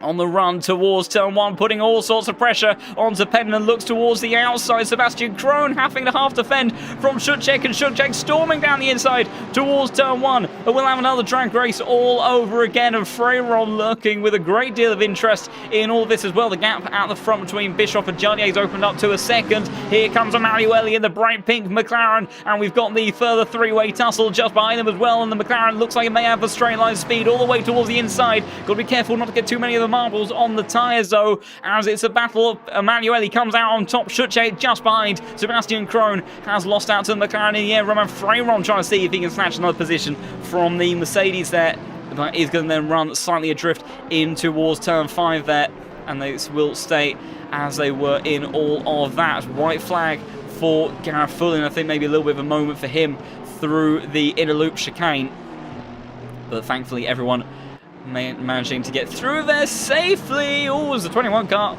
went for a little bit of rally crossing through part of that. I don't think Watkins Glen particularly has a rallycross layout, but Boris Garrett full in. Oh, does he get a flag out for Romain Freiron? What's happened there for the Frenchman on the exit there? Oh, and all by himself. He's just lost it over the curb of toe corner and has spun himself into the wall and reduces the 5-way fight down to a 4-way fight. So difficult stuff there for him. Another Porsche unfortunately clattering the barriers. Meanwhile, one Porsche that has been rather stuck for the last few laps. Marco Bischoff has regained that time on Jarnier once again, but cannot do anything about the car that sits on the final podium spots. For the time being, oh, that's a mistake for Korekis. So the gap opened up to a second, now 1.2, as that is Suchek trying to go around the outside of the Mercedes of Krohn. Freiron's come into the pits further down the order. Sebastian Krohn, though, drag race now with the McLaren, though that car's been looking pretty pacey in a straight line as they're side by side on the run up towards the hill. Julian Fox watching this with interest. Once more, the Mercedes have the inside line. Further up, though, Bourget going all the way around the outside of Polikov, so he gets a run done. What about Suchek versus Sebastian Krohn? Side by side, completely level on the entry to the chicane, and I think the Mercedes is going to come out on top in all of that, and indeed he does, and the McLaren may even be vulnerable to a move from Fox just behind if he's not careful, but just about has enough of a margin for the time being. Very even lap times at the front of the field, though. 43.875 for Boothby. Francis Korekis 300th slower than that. Jarlier 100th slower than that. And Marco Bischoff only 400ths further adrift. I'll tell you what, though, Maciej Malnowski, with the damage that he suffered in the early stage of the race, has not been able to move up the order, but he may, after his big scary moment, be feeling fairly content right now with only being one position behind his championship rival, and still just under an hour left of this race to go. Bischoff again 0.2 of a second behind Jarnier as we go on board the front splitter of the number 1 Porsche, last week's race winner. George Boothby for the first time breathing with a bit of a sigh of relief there. 9/10 clear of Francis Korekis. And it was only Boothby and Bischoff that were in the 43s last time around. So those two really class of the field right now as Pendon versus Krohn once again further down the order. Actually, could have been a bit of a timing board error there for a moment. But Sebastian Krohn trying to put pressure onto the M4 once more. Just unable to do anything for the time being, as white flag for Durandis, maybe making a little bit of an error through the chicane, under a bit of pressure now from Soldatov. Krohn, though, versus Pendon. Krohn towards the outside. I'm not sure he's going to have anywhere to go in all of that. Immediately he's got Suchek, as that's a yellow flag out for Boris Schulk. Not sure what happened to him. Oh, sorry, Bourget has had a moment by the looks of it. What has happened to the Frenchman? Their big slide through the turn 5 there in the outer loop. Polikov goes storming on by. Thankfully keeps out of the wall for the Ferrari driver, but not the moment that he would have been wanting to have. I remember Valentin Barrier last season having a very similar issue as well with the Ferrari, struggling with these corners where you carry a lot of momentum into the corner and you're not really kind of heavy braking on the way in. It's more of a lift and a trail brake through that. Sometimes with the way that you have the damper set up, the way that the car moves between the front and rear ride heights, that can upset the balance. Meanwhile, again, Sebastian Krohn all over the gearbox of Nico Pendon as they barrel their way through in towards turn 10 once more.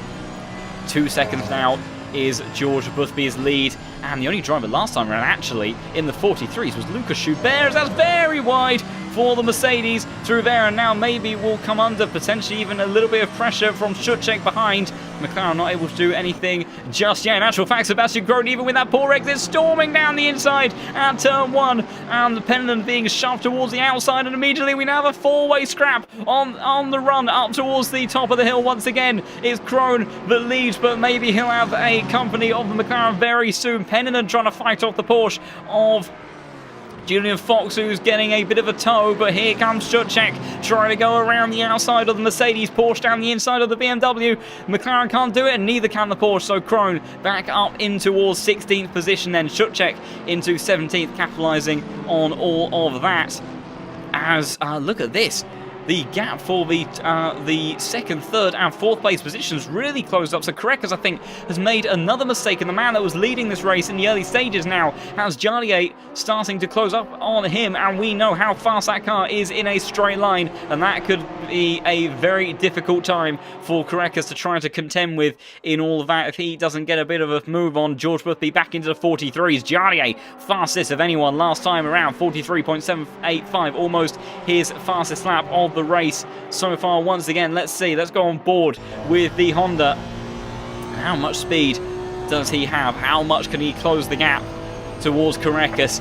Already down to 0.4 of a second. Pit window has now opened up, and the gap started at 0.7, but look at this Honda fly towards the outside. Is Jardier, will he get it done before the corner? Not quite. Karekas going to make it work for it, and Karekas storms down the inside to hold on to the position, but Jardier, my goodness, if he can stay just about within half a second next time around, he will very likely look to fly past the number 2 Porsche in this race and get himself up into second place.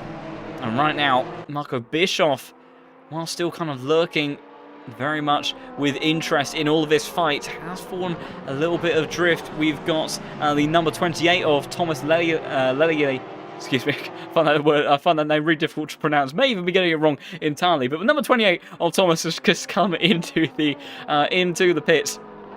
And right on the money with the pit window opening, so they will have 20 minutes to make their stops. There's a white flag. Oh, there's a yellow flag for Julian Fox, and what has happened to the German driver then? So they've come in towards the inner loop chicane. Oh, and I didn't see if there was contact between himself and the Mercedes. I think that was Lucek that was just behind. I couldn't quite tell on the replay if there was contact between himself and the Mercedes there on the entry to the chicane, but unfortunately sending the 25 car down to 22nd position. Meanwhile, further up the order, Jardier has dropped a little bit further away from Karekas, and he would have liked, again though, 0.7. Oh, a little bit squirrely exit, and he's really got Bischoff for company once more. Schubert, though, has been absolutely flying over the last lap, so that could be a swapping of position very quickly for P6, depending on what he has to say about that in the Mercedes. Jardier unable to do anything about Karekas, see, not getting anywhere near the slipstream effect that he would have been wanting. What about Valentine, though? How much pace does he have in the Aston Martin? Seemingly got a very nice exit out of turn 1. As the 28 car has just come out of the pits. And Valentine uncontested on the run up towards the inner loop chicane then. What about Schuchek versus Chrome? We've seen the McLaren be pretty pacey in a straight line before. The Mercedes is no slouch though, and in the slipstream the McLaren has got a run. Yellow flag out for the number 28 side by side with the 27 versus the number 20, and the McLaren soars on past. I think a lift off the throttle there for Sebastian Krohn, and Schuchek able to get past. Maybe a little bit of moment for Emanuele. Saw a bit of dust kicked up in front as well, but no major issues by the looks of it for the pink number 6 McLaren. Florian Bourget is trying again to see if he can reel in the car in front of him. An up and down day so far for the 26. Polikov managed to get by after that mistake with a huge drift as Bischoff has just come into the pits. So that is a very important pit stop in this race, because he's got to be so careful not to do that too early, because if he gets the undercut, he may very well pass get Jardier, but Jardier will have very good pace. If he stays out, he may have fresher tyres, and if he just even gets a sniff of the gearbox of that Porsche, we know that he will be flying past with all that Honda VTEC power. So be very interesting to see how all this plays out. But Bischoff, our reigning champion and last week's winner, so much experience, of course, in the cockpit of the number 1 car in this server. And he has decided to go for a relatively early pit stop. Boothby has a bit of freedom here because he's now almost got a 3-second lead over Karekas and still lapping in the 43. So great pace from him. White flag for Schubert, who I think had a bit of a moment through the chicane. Oh, as he did, you can see visibly he got kicked up by the curb there. Managed to bring it all back in towards the main racing line before they ended up moving over to the main racing line, as Bourget has made his way past the Porsche of Polikov, and a straightforward straight line speed battle between those two cars, and the Ferrari, unsurprisingly, coming out on top in all of that. Interestingly though, just looking further up the order, Isaac Price has closed up to the back of Robin Schaefer, so the BMW looking to try and see if he can make his way up the order a bit, and Jarnier once again all over the back of Karekas. So what do they decide to do? So they're deciding to stay out, and I wondered if Jarnier, if he got within half a second, could he make the move? And I think this very well could potentially be the lap where we see a change of position for second place, and Bischoff will be very pleased about this because this will be holding these guys out. Jarnier though, compromised exit, and he's lost a chunk of time to the Porsche. He will reel in the Porsche once again, but maybe not enough to make a move. What's happening between Isaac Price and Schaefer? Schaefer's into the pits, that's why. So Isaac Price then moves up a position. Jarnier then, look at him closing down a huge amount of straight line speed. Almost about 15 km/h difference between those two cars. Slide for Karekas, and Marco Bischoff will be loving this. Where has the number one car come out? He has come out in clean air, so no troubles for him as he looks trying to make his undercut work. And Jarnier now, maybe this will be going in a slightly unfavourable direction for him. This is helping out George Boothby out in front as well. Jarnier though, will he decide to bite the bullet as Gerardis has made a mistake through the chicane and Soldatov down the inside in towards turn 5. The BMW gets the position done, and the Greek driver ends up having to drop to the tail end of the top 10. I don't think we'll see too much of a change anywhere just yet, so let's see if we can see what happens to Gerardis. Almost actually side by side for Soldatov and Julian Fox just behind, I think it was.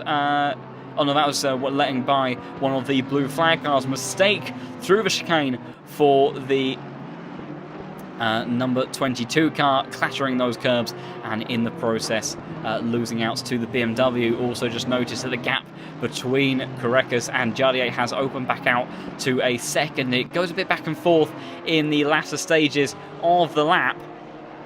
Again, I think Jarnier is just going to be a little bit too far back. He had a good chance when he was within half a second, but a poor exit diminishes chances, and now this could very much be falling in the way of Marco Bischoff. We'll have to see what lap time he does. This will be his first flying lap on his new tyres when he next crosses the line.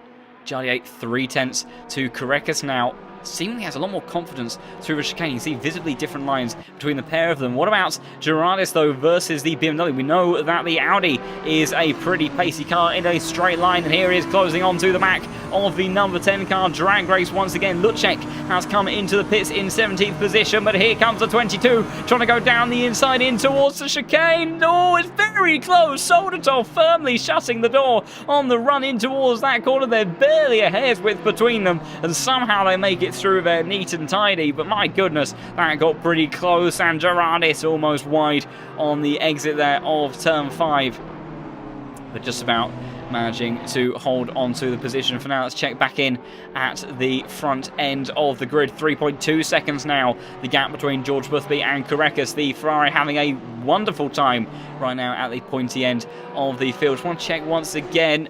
Marco Bischoff, last time around, 43.6, and that was 0.7 of a second clear as George Boothby comes into the pit. So he's actually the first driver to blink in terms of those remaining out on the longer strategy. And now this is very interesting because maybe he is responding to the lap times from Marco Bischoff, because a 43.6 from Bischoff last time around was several tenths faster than anybody else at the front of the grid, and I think that will very much likely see him get past Jarnier, maybe even Karekas, especially if these two start to scrap. But George Boothby not wanting to risk anything in that, and going for the pit stop fairly early, maybe feeling quite confident about managing the tyres, even if it is for a bit longer. We are around the halfway mark, so playing it pretty even right now as Karekas continues to lead ahead of Jarnier, taking back that position. Also, Vantine gained 7/10 of a second over Massier on the last lap. So last time around, the Aston Martin very quick, and all of these drivers really closing up to the back of the pole, who is running a little bit wounded in that Porsche. We'll have to see if he chooses to repair the damage or not. I wondered if maybe go for an earlier pit stop and would try to bounce his way back through the order in some clean air. Meanwhile, George Boothby has come out about 3.5 seconds ahead of Marco Bischoff, and when you consider he had a 3-second gap to Caracas, that tells you everything that you need to know about this man, the car, the number one on your screen, the birthday boy, and number one driver on the LFM platform, whereabouts he is likely to be fitting in all of this. And both Caracas and Jardier now not wanting to risk it any longer, the pair of them being quite aggressive on the pit entry there. And now we will have to wait and see where they will all funnel out, because I think this is going to get very busy. I think George Boothby will still very happily lead, and if anything, his lead may extend, or as it gets very busy on the entry to the pit lane again, with Valentin, Schubert and Massier all storming into the pit lane. But my goodness, I think it's going to be very tight with Marco Bischoff and some of our other drivers. So George Boothby just coming through turn 8 right now. I'm very confident, will be clear of those he was battling with. He's maintained a 3-second lead over Marco Bischoff. Let's check in with the likes of Jardier and Caracas right now. Neither of these drivers going just yet. That's Jardier starting to move. Here comes Caracas. Jardier still going to be behind, and now it's crunch point, because here is George Boothby, and crucially just behind him here is Marco Bischoff. Let's go on board in the Porsche. Whereabouts are some of those other cars? I can't see them because I think he's jumped. Oh, he's jumped one, but it's Caracas versus Marco Bischoff now, so Jardier's lost out massively in all of that. It's the two Porsches that are squabbling side by side. Amazing news for George Boothby, but now it's Caracas versus Marco Bischoff, the number one car, trying to displace the car that started on pole, has dropped down the order. Bischoff, how brave does he feel? And Caracas actually backs out of that one, not wanting to lose too much time and fall back into the clutches of Jardier, who has a wonky line through the chicane there. Tyres still coming up to temperature, of course, as they've just left the pit lane, but Bischoff is undercut, working out beautifully there and getting himself up to second place. And that is bad news for Massier, who has come out very much in front of the likes of Samir and Valentin then, so he must have had quite a quick pit stop and all that, so I'm assuming he didn't repair the damage. As what's going on further down the order, I think that's just our time board having a bit of a wobble with some of the other deltas. But George Boothby then 3.2 seconds clear of Marco Bischoff. It's the first time we've seen Marco properly unleashed, so we'll have to see what he can do in that Porsche. We know how rapid he can be, but we also know how difficult this Ferrari is going to be to pass with its straight line speed advantage, and of course having George Boothby in the cockpit. I think this is George's first proper flying lap, and what is it going to be for Boothby? It's a 43.5, and that is 2/10 clear of Bischoff, so a new fastest lap of the race from the number 3 car. And the Brit trying to cement his way to making it another victory here at Watkins Glen. And all the gaps up and down the field have, for the time being, opened up just a bit. But my goodness, we have had just non-stop action, start to finish, so far in the opening sequence. Robin Schaefer starting to close up to the back of Valentin, who really did seem to lose out quite a bit in the pit stop phase. Just comparing that to the likes of Caracas, that was 3 seconds slower than Caracas and Jardier, who have very evenly matched pit stop style laps. So of course there will be a slight outlap difference in terms of raw pace. We know Jardier didn't have the cleanest of laps, and Caracas had a bit of a scrap with Marco Bischoff. So the pace for the Aston Martin, currently running in 8th place at the moment, that will become 7th when Polikov comes into the pits. Not maybe as strong as he would have been hoping. Also, Polikov, saying the number 24 is now your current race leader, of course, by virtue of not serving his pit stop. I think he went very, very long in some previous races that we've seen this car in, so maybe looking to do the same thing again, trying to make something a bit different work in all this. I have to see how he gets on. Also, Massier, actually, out of cars that pitted, had one of the fastest pit stop combination outlaps of the drivers in front. So I would imagine that on that basis, he probably did not repair the damage, because I would assume... although I'm just trying to think, actually, it could slightly depend on where their pit stop boxes are as to whether or not they are ahead or behind the start-finish line. So it's a bit tricky to tell, but 44.2 for Massier last time around. Pretty even pace with those behind. Valentine actually the fastest of this trio, and able to do a 43.6, which is on pace with the likes of Karekis and Jardier in the top 5. Another fastest lap for the Ferrari of Boothby, who extends his lead by another couple of tenths. And the Ferrari looking more and more comfortable at this stage of the race when we've got just under 40 minutes to go.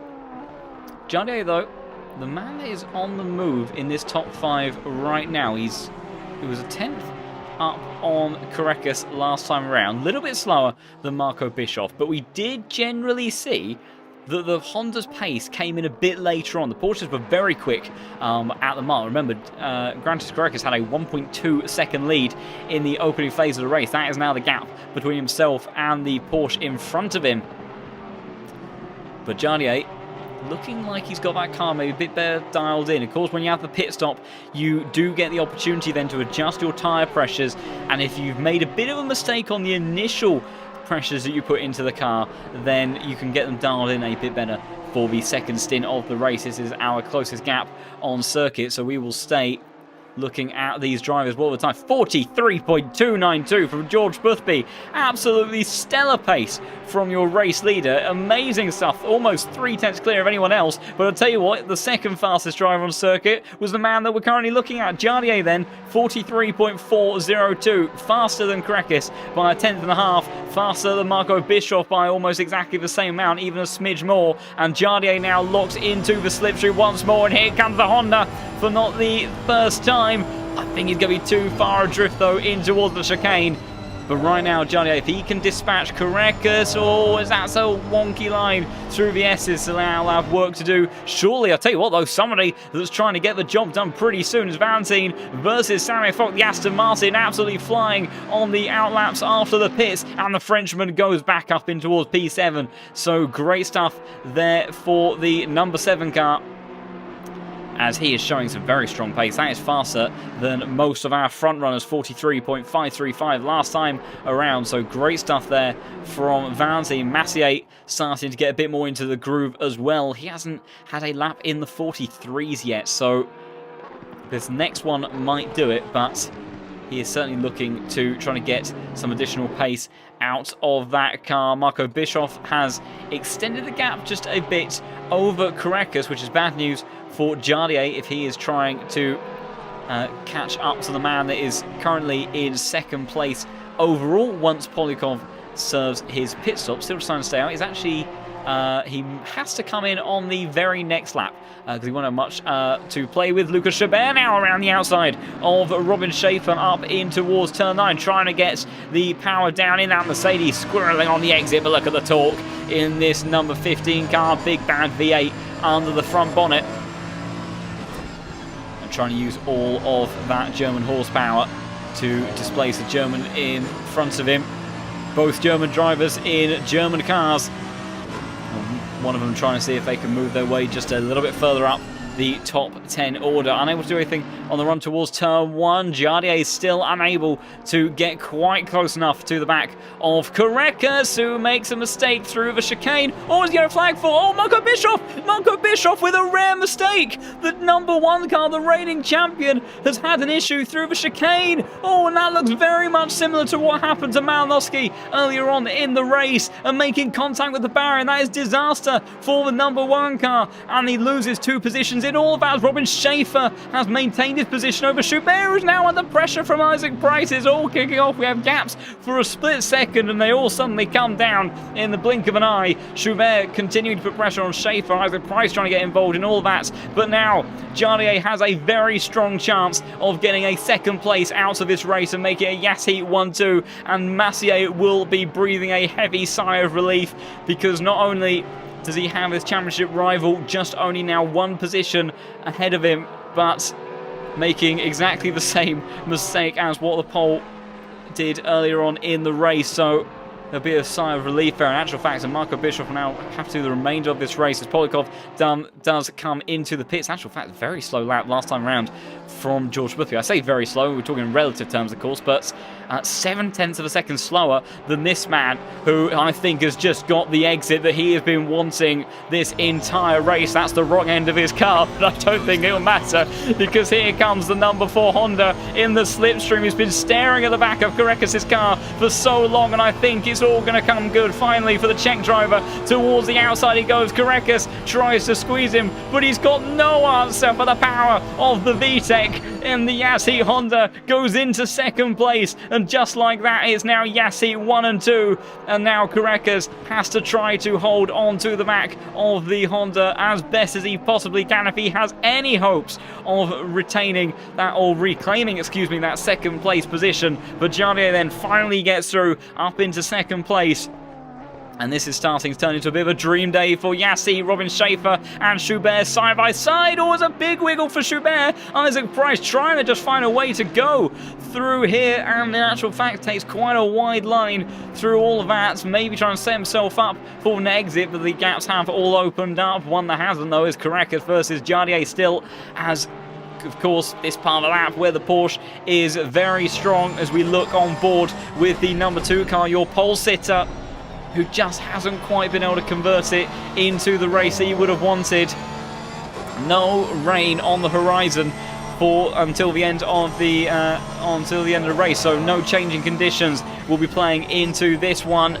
Karekis though, tight into the apex through 11. Look at them, absolutely pushing the limits as hard as they dare up to the barrier on the exit on the final corner. Down in towards turn 1 then. Karekis tight towards that inside line. He'll get good drive out here, but then the Honda's just going to drive away from him, and it's going to be bye-bye P2 for the time being for Karekis. Checking in, though, further down. Once again, this battle raging on with Schubert, Isaac Price and Robin Schaefer at the tail end of the top 10.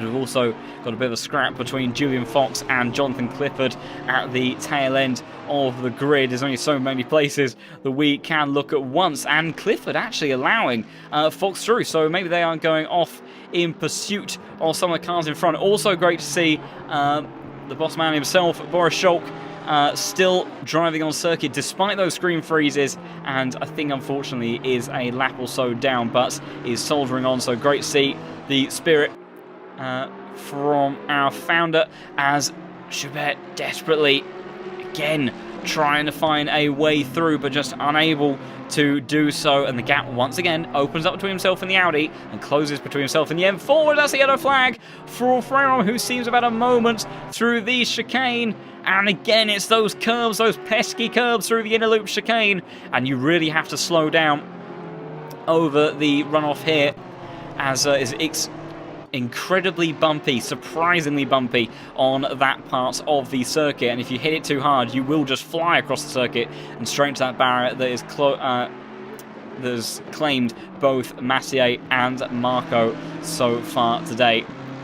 But Schubert now trying to sustain pressure onto Robin Schaefer just in front of him, and surprisingly this Mercedes very quick in the final part of the lap. So here's the onboard view of the diffuser of Schaefer, is a little bit wide through turn 10 and in towards turn 11 they go, then wide through there as well. So I think this is why the Mercedes is gaining, just seems to have a lot more confidence in the front end of that car, and maybe now this will be the time that Schubert has enough proximity to the Audi in front of him to have a proper go towards the inner loop chicane. Let's see how they fare as they climb up the hill. The torque will be in favour of the Mercedes. So much power and grunt underneath the bonnet of that car with the V8, and here comes that Mercedes, the number 15, closing all the time. The Audi towards the inside line over the marbles, and Robin Schaefer defending the inside towards the inner loop chicane. He's going to fend him off once more. Schubert just cannot find a way through,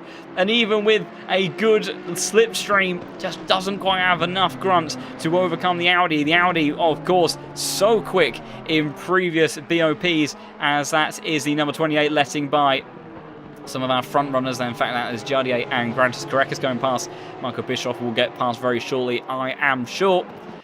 As Schubert showing the nose towards turn 8 once more. Isaac Price lurking in this battle. The M4, the weakest out of all three of these cars in terms of straight line speed performance. So we'll be looking to just try to find an opportunity, a side-by-side moment, maybe make it 3 wide again to try to capitalise, get an undercut, or a cutback, excuse me, out of one corner.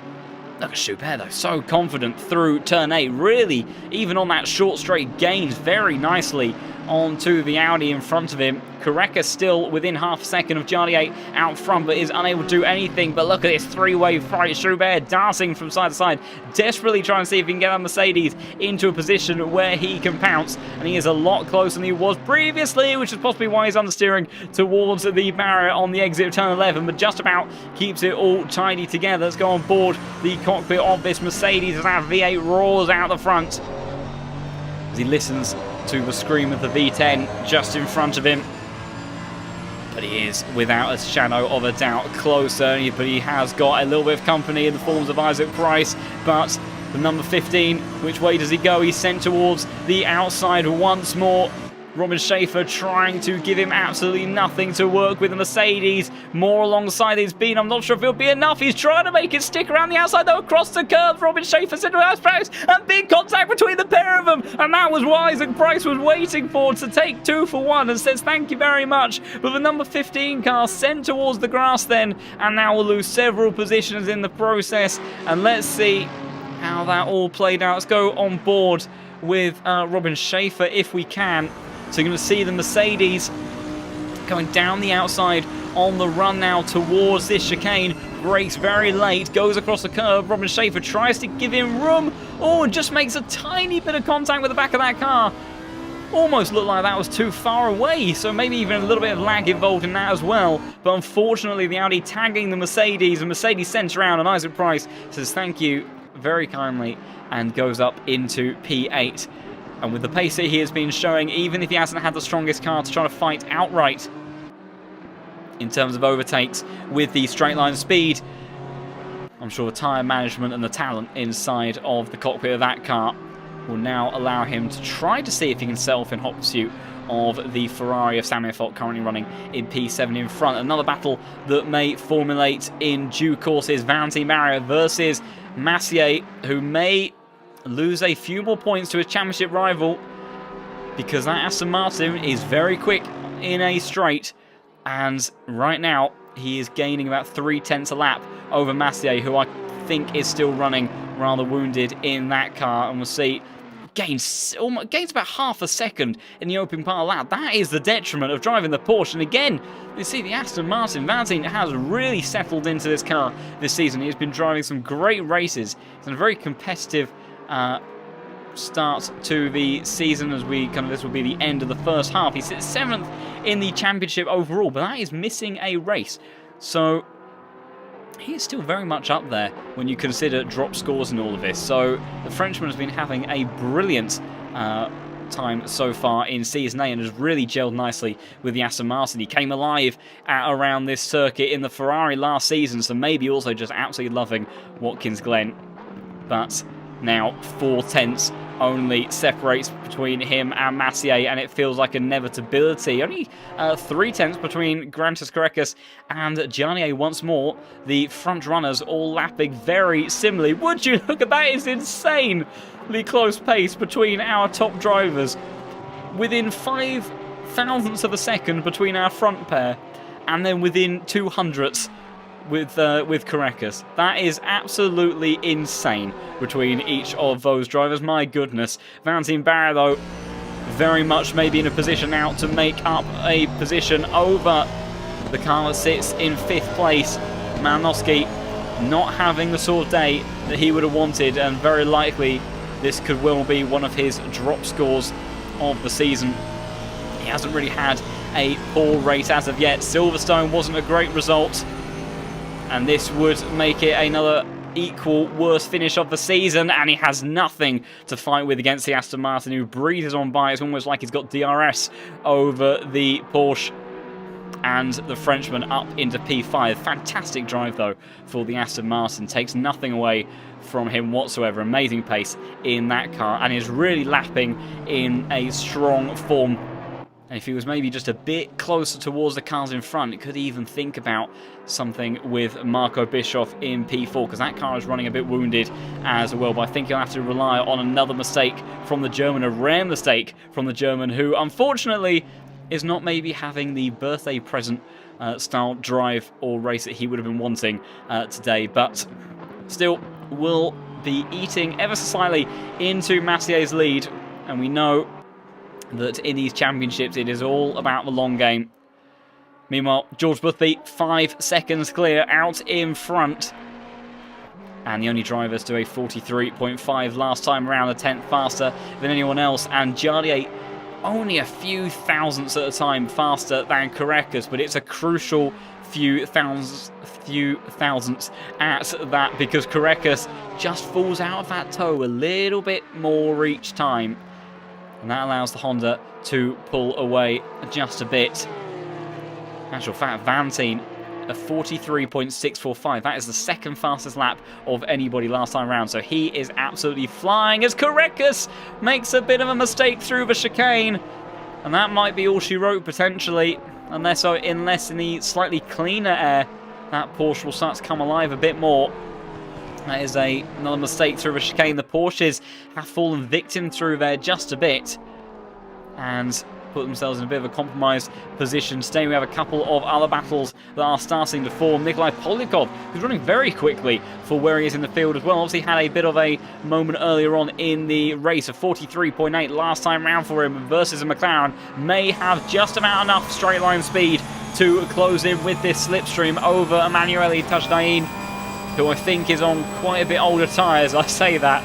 The McLaren, another car that is fighting back. But what about Sebastian Krohn versus Pennington? We've seen these two scrap several times during this race. The number 20 car trying to dive towards the outside, but the M4 holds strong on his defence on the inside there and will force the Mercedes to wait to another occasion. Someone, though, who is not prone to waiting is Polyakov. We know that once he senses a gap, that he goes for it. In actual fact, Carreras has also closed up the gap once more. I sense a move towards the inside at toe. Backs out of that one. It all went a little bit wrong earlier on when he came up against Lucek.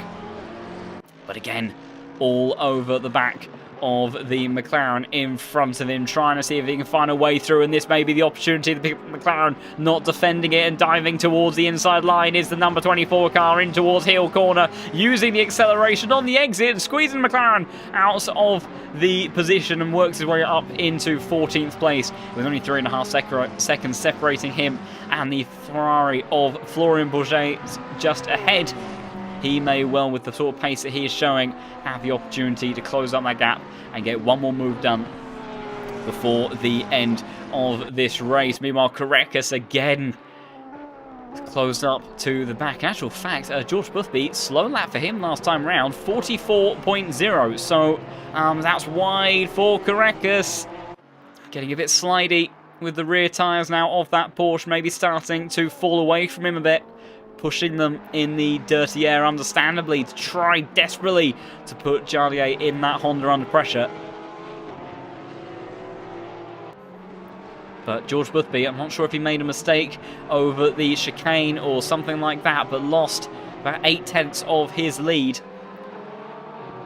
And maybe actually made a mistake on this lap as well, because that can't have all come from the previous lap. So George Boothby is about to hit the start-finish line now. What was it for the number 3 car? 43.8. What is it for the likes of Jardier and Carreras? A 43.5 for Jardier. So yes, another 3/10 going in favour of the Honda. Not a terrible lap for the Ferrari, but maybe just being a bit cautious. We don't know what the track limit situation is with some of these guys. So maybe George Boothby just showing a bit of caution. Massier has not given up to the back of Vantine, who's lost a bit of time. That's a yellow flag out for Jonathan Clifford, who I think has just fallen as another victim through the chicane. The Lamborghini, big oversteer moment right in front of Boris Schulk, jumping over the chicane. You heard the revs in that Lamborghini bouncing up and down just as much as the suspension did, but dropping a bit further back. Not losing any positions overall, but not the time that the American driver would have been wanting to have. Korekis, I think, has had a bit of a moment somewhere on this lap because he's now dropped back to about a second.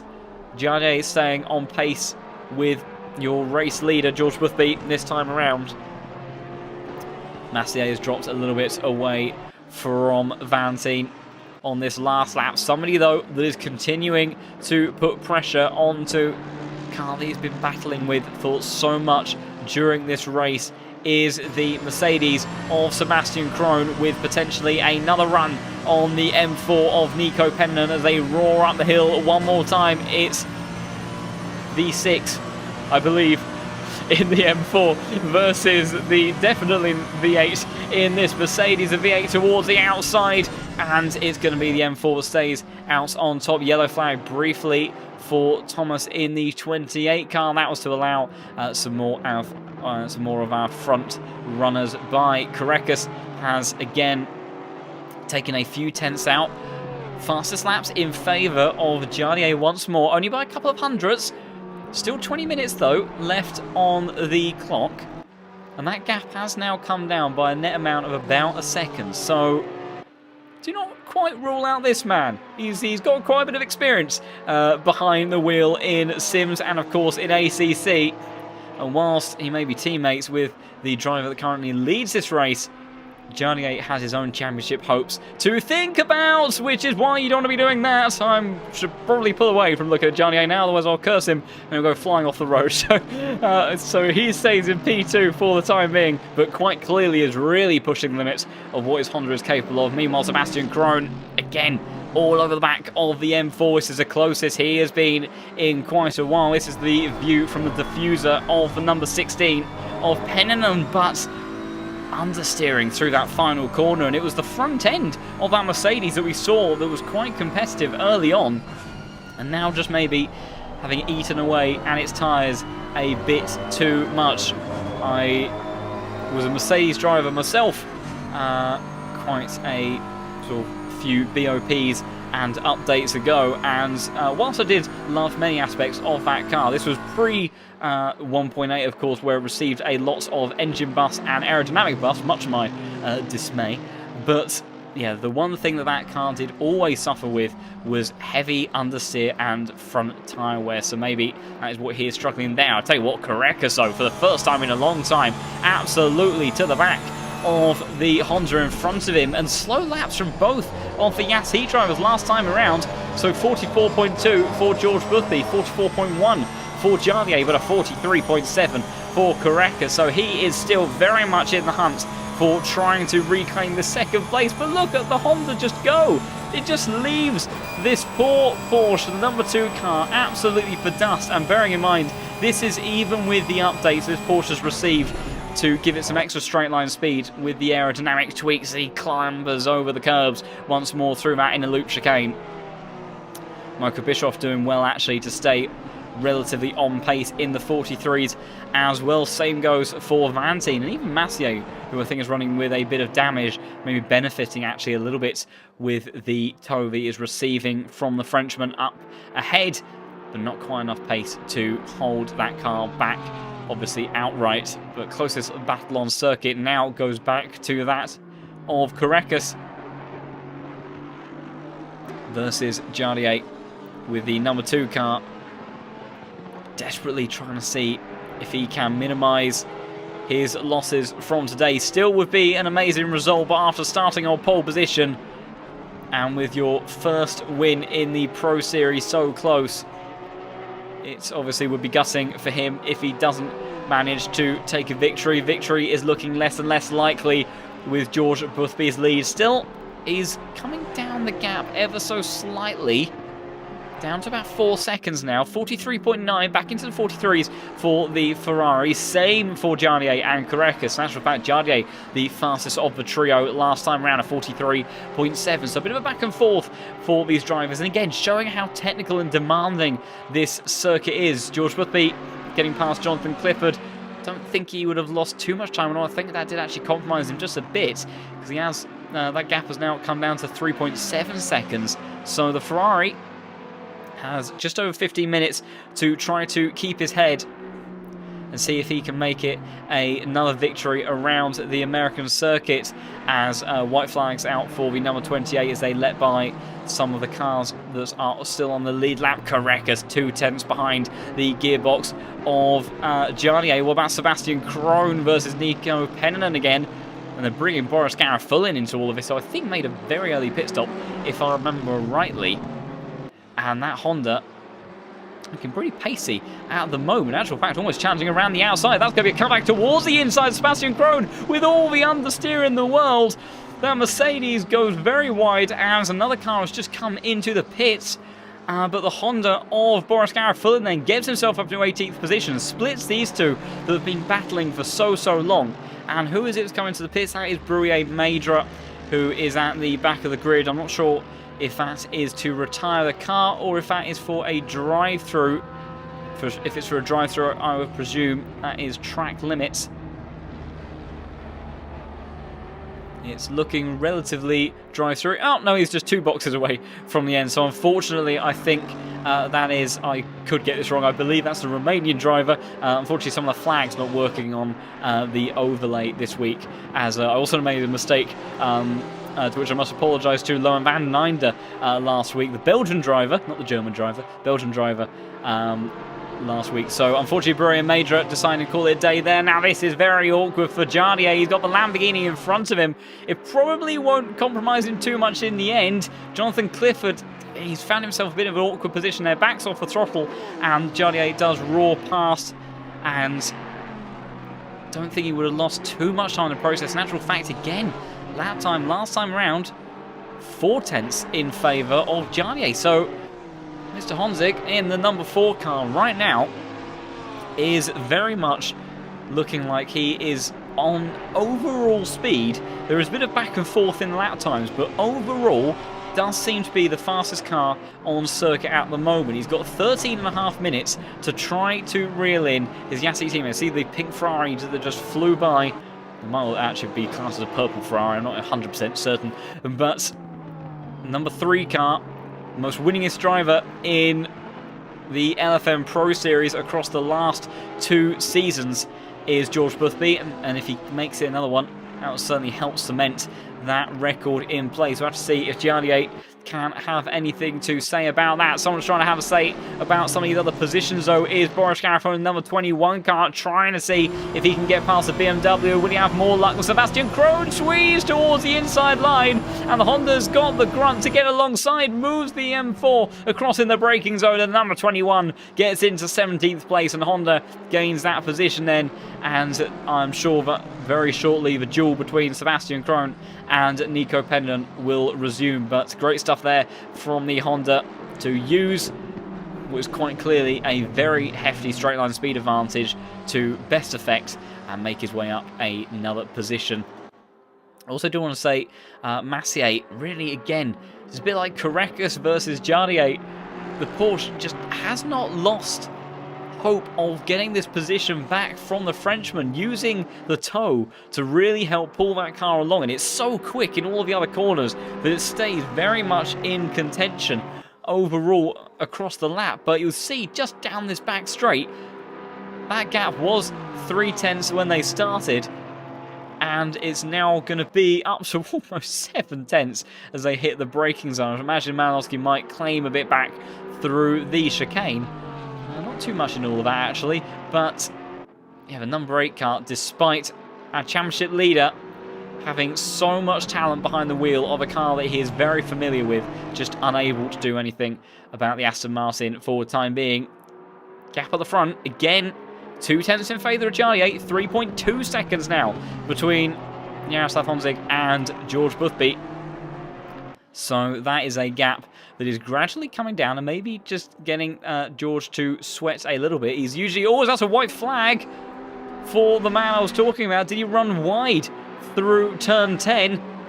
The Ferrari, a little bit of a wiggle on the exit. Won't have lost him too much time, but that does bring the gap down again to 3 seconds. Jardier is bringing Grantis Caracas with him, a 43.8, and it's now 2.7 seconds. They've got Boris in front, and if anything, that may benefit Jardier because he'll be getting a bit of a tow from the Aston Martin all the way up this back straight. So maybe that's why George Boothby lost a bit more time again last time around, but Jardier benefiting from that tow all the way up the hill. And with 10 minutes of this race left to go, there's your race leader just up in front, and it could very well have a bit of a tussle between the Yassi guys in the final laps of this race as Boris Schulk, in his efforts to get out of the way, drives a little bit further off the circuit. I'm sure he'll be getting out of the way of Marco Bischoff very, very shortly as well. Meanwhile, another battle that is developing. Actually, a couple we've got developing. Isaac Price all over the gearbox now. So the BMW, after being unleashed from that other fight, now trying to see if he can go past the Ferrari, who moves over just before the braking zone. The M4 not able to get alongside, although wide for Samir. You see the BMW so much more comfortable through the inner loop chicane. And that is where that pace is coming from. Schubert now trying to go around the outside of Soldatov into the inner loop chicane as well. Side by side, they give each other room. And I think the M4 is just about going to hold on to that one. But that is a scrap that has been building up for a while. I think will continue to go on in the next couple of laps because that Mercedes has been lapping very, very quickly. And certainly is a car that has the sort of pace down that back straight to make something happen. White flag for Roman.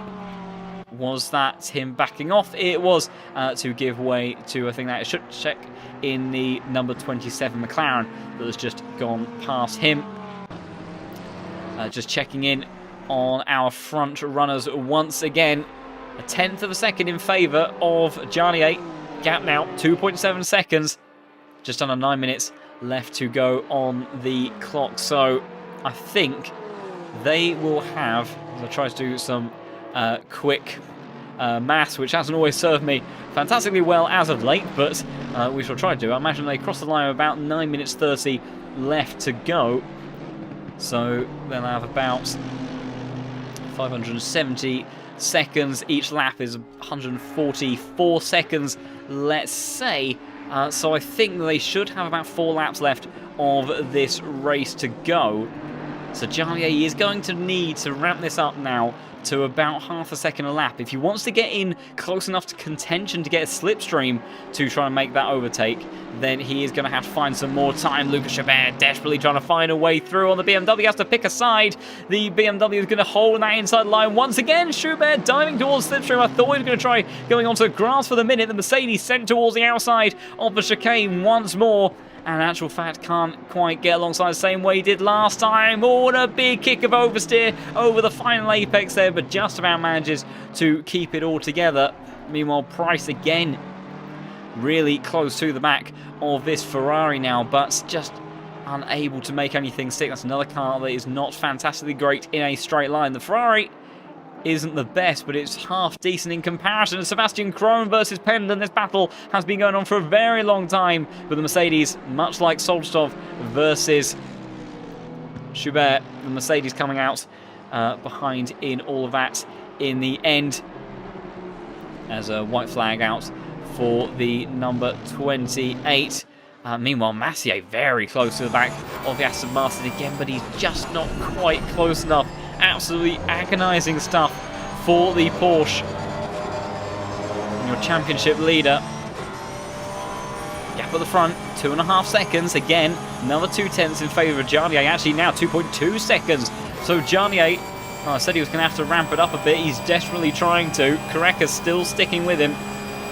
And Massier still unable to make anything happen on the Aston Martin in front. What about Schubert? He fancies his chances down towards the inside of turn 1. Trying to see if he can force a BMW offline. Soldatov wise to it and doesn't give him an inch. And the Mercedes now will have to try to build up a run all the way up the hill. We know the M4 not the quickest, but I think they have about just enough of a margin to cover the Mercedes. In actual fact, the gap stays more or less the same on the run up the hill. What about Isaac Price versus Samuel Fock? Continuing to put pressure between those two drivers. Gap at the front has stayed hovering around 2.5 seconds on this last lap. 44.0 for George Boothby. And for Jardier, it's a 43.9, so not as much this time. Only a handful of hundredths over in favour of the Honda driver, and he needs a few more tenths if he wants to make it happen, because he is running out of laps, as is the likes of Isaac Price and Schubert, as they look to try to make up any final positions in this race. We have had scraps going on at various points in the field, but at all times throughout this race, and 85 minutes in, and they are still raging on just as much as they were before. Isaac Price again just isn't quite close enough to do anything. Massier, 0.2 of a second behind the Aston Martin. How much does he gain in the slipstream? And the answer is nothing for the number 8 car, and he's just unable to do anything about the Frenchman in front of him, almost into the gearbox. That is how much extra pace he has in the corners in that number 8 Porsche. It's just he has nowhere to execute it, because Valentine driving very smartly and placing his car in exactly the ways that he needs to in order to hold on to this position. Meanwhile, Schubert versus Soldatov once more. Soldatov with the BMW, and the Mercedes lurking just behind in the hands of Schubert, but unable to do anything. Once more, he's had a couple of potential opportunities, but they've disappeared from him at various times. Gap at the front now down to 2 seconds between Jardier and George Boothby. It's going to be awfully close as we get to the tail end of this race. They've just started another lap, so they will have 3 laps left to go, including this one. And again, Carreras fastest of the 3. George Boothby, poor lap last time around. 4 tenths lost to Jardier. Those tyres, not much older on the Ferrari, and I'm surprised if it's something to do with that. Maybe it's just trickiness with certain parts of the circuit. How's he fare through this chicane? That concentration required, particularly in this Ferrari. Again, it's awkward. Through there, you can see he goes slightly wide, and that's another few tenths to the Honda. 1.7, 1.5 seconds now. There's Jardier, and there's Carreras looming in the background. And my goodness, Carreras will be willing Jardier to drag him towards George Boothby, because if those two go side by side and it all goes wrong, your pole sitter may storm his way towards a last-minute victory on the final lap of the race, because it is getting very intense at the pointy end of the grid. Jardier was saying that he needed something special from today. My goodness, if he could bring it back in the dying laps, he would be a very, very happy man, especially considering where he started on the grid as well. He's had to fight and work for that one without a shadow of a doubt. Isaac Price still unable to make anything happen. Schubert too far adrift from Solstov that time around. Sebastian Krohn in another one of the scraps between BMW versus Mercedes. Feels like the most common duel that we've had today. And Mercedes 4 tenths of drift at the start of this back straight. Now locked into the slipstream, but again, I just think he's a little bit too far away from the BMW. Tries to show his nose, but that is just to try to put him off more than anything else. Last time around, 4 tenths in favour of the Honda again, as it's 1.5 seconds at the beginning of this straight. And every time that Jardier gets closer, this slipstream is going to be getting stronger and stronger. And George Boothby, how's he fare through the chicane this time around? That was neater, that was tidier, but it also looked fairly cautious. I wonder if the Brit really starting to come under pressure now. He just has a couple more laps to go.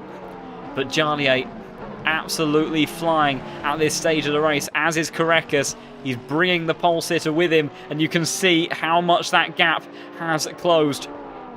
And the Czech driver desperately trying to do everything that he can to get another race win under his belt and try to reignite his championship hopes in Season 8. Valentine gapping Massier a little bit through the inner loop chicane there, making use of the Aston Martin's better stability. Isaac Price again locked onto the gearbox of the Ferrari of Samuel Fock, but unable to do anything himself. And Sebastian Krohn once again very close to the back of Nico Pennon in the BMW, and he'll have a couple more runs at trying to make something happen. The Mercedes, this is the closest he has been in a while. He's going to catch him at a very awkward point. He heard the hesitation on the throttle there, having to back out of that one, and it is going to be the final lap of the race this time around, so we'll see what happens between Krohn and Nico Pennon on the run towards the chicane. Pennon slams the door towards the inside, and Sebastian Krohn nowhere to go. BMW though, awkward lines there for him, but he does get through there pretty safely. But then this is the final lap of the race. George Boothby still leads by 1.5 seconds. Jardier has been trying to launch every attack that he's had. Boothby just has to make his way through the chicane safely one more time.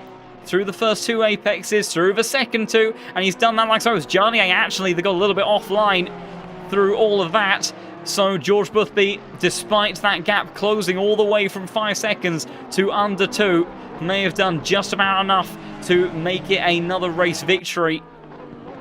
I think this would be his 5th if he can just bring it home for a few more corners. Jardier has had Carreras all over his gearbox lap after lap. It's been a stellar effort from all of these top 3 drivers. I don't think Isaac Price once again hasn't been able to do anything. Schubert, I think, is too far adrift. So it's all about these guys out the front. George Boothby still leads with just 3 corners left to go. Jardier with Carreras all over his gearbox support, desperately scything from left to right, trying to find an opening, but I don't think he's going to be able to find it. And George Boothby just has 2 more corners to go through turn 10 for the final time and in towards turn 11. Keep it out of the barrier, because George Boothby, you are about to become a 5-time winner in the LFM Pro Series. He extends his record. Jardier takes P2. Carreras, after starting a pole, takes P3, and another podium. Very strong result for him. Last season's champion and the birthday boy, Marco Bischoff, will have to settle for P4 in the end after those mistakes.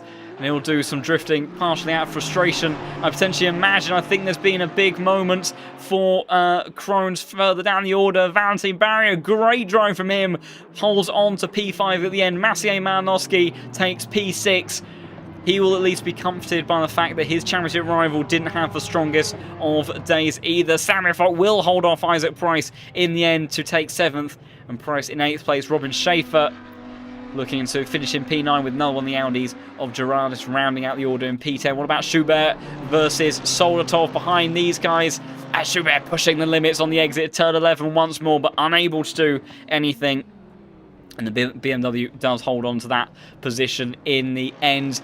I'm not sure if I can go back far enough on the replay to catch what happened to Sebastian Krohn, and no I can't, so we shall just have to look at his car for the remainder of the lap. I don't think any of the other gaps are particularly close as it is anyway, but I think Sebastian Krohn may have had one last ditch attempt at making something stick on the final lap of this race, and not quite coming off for him in the end, so dropping a bit further back down the order. But my goodness, what an absolutely tremendous bit of action we have had at Watkins Glen today. We've been treated once more to another fantastic race. Julian Fox just crossing the line, as does Claudius Lutschek, and they finish like so after that immense bit of action from all race long. Absolutely insane scenes, and Jardier gave it absolutely everything to see if he could fight back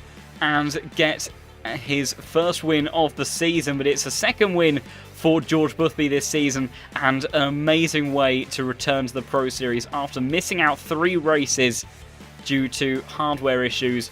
What a way to show why it is that you are still someone to be very much taken seriously in the overall championship fight. So I don't know if we'll get any interviews. I can try to poke people in the chat However, the server is already closed, so I'm afraid I can't. But what an absolutely astonishing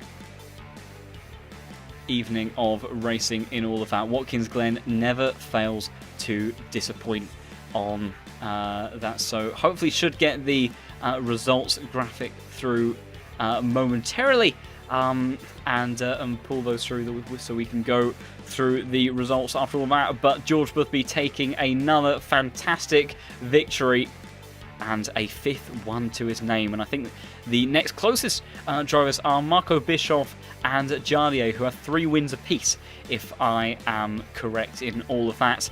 And yeah, George Boothby showing why he is one of the very best to extract pace from the Ferrari. And there you have it then, the results. So George Boothby takes another race win, with Jardier finishing in 2nd place, Karekes 3rd, Bischoff 4th, Martin Barrett in 5th, with championship leader Malinowski all the way down in 6th place. And that is another 90 odd points given away to Marco Bischoff, so that will close that battle. Quite a chunk between those two, and that allows also Karekes to start to work his way into this a little bit more as well. As I just pull up my second graphic to see what I had, and oh, that's a very interesting point. Lewis Fleischer.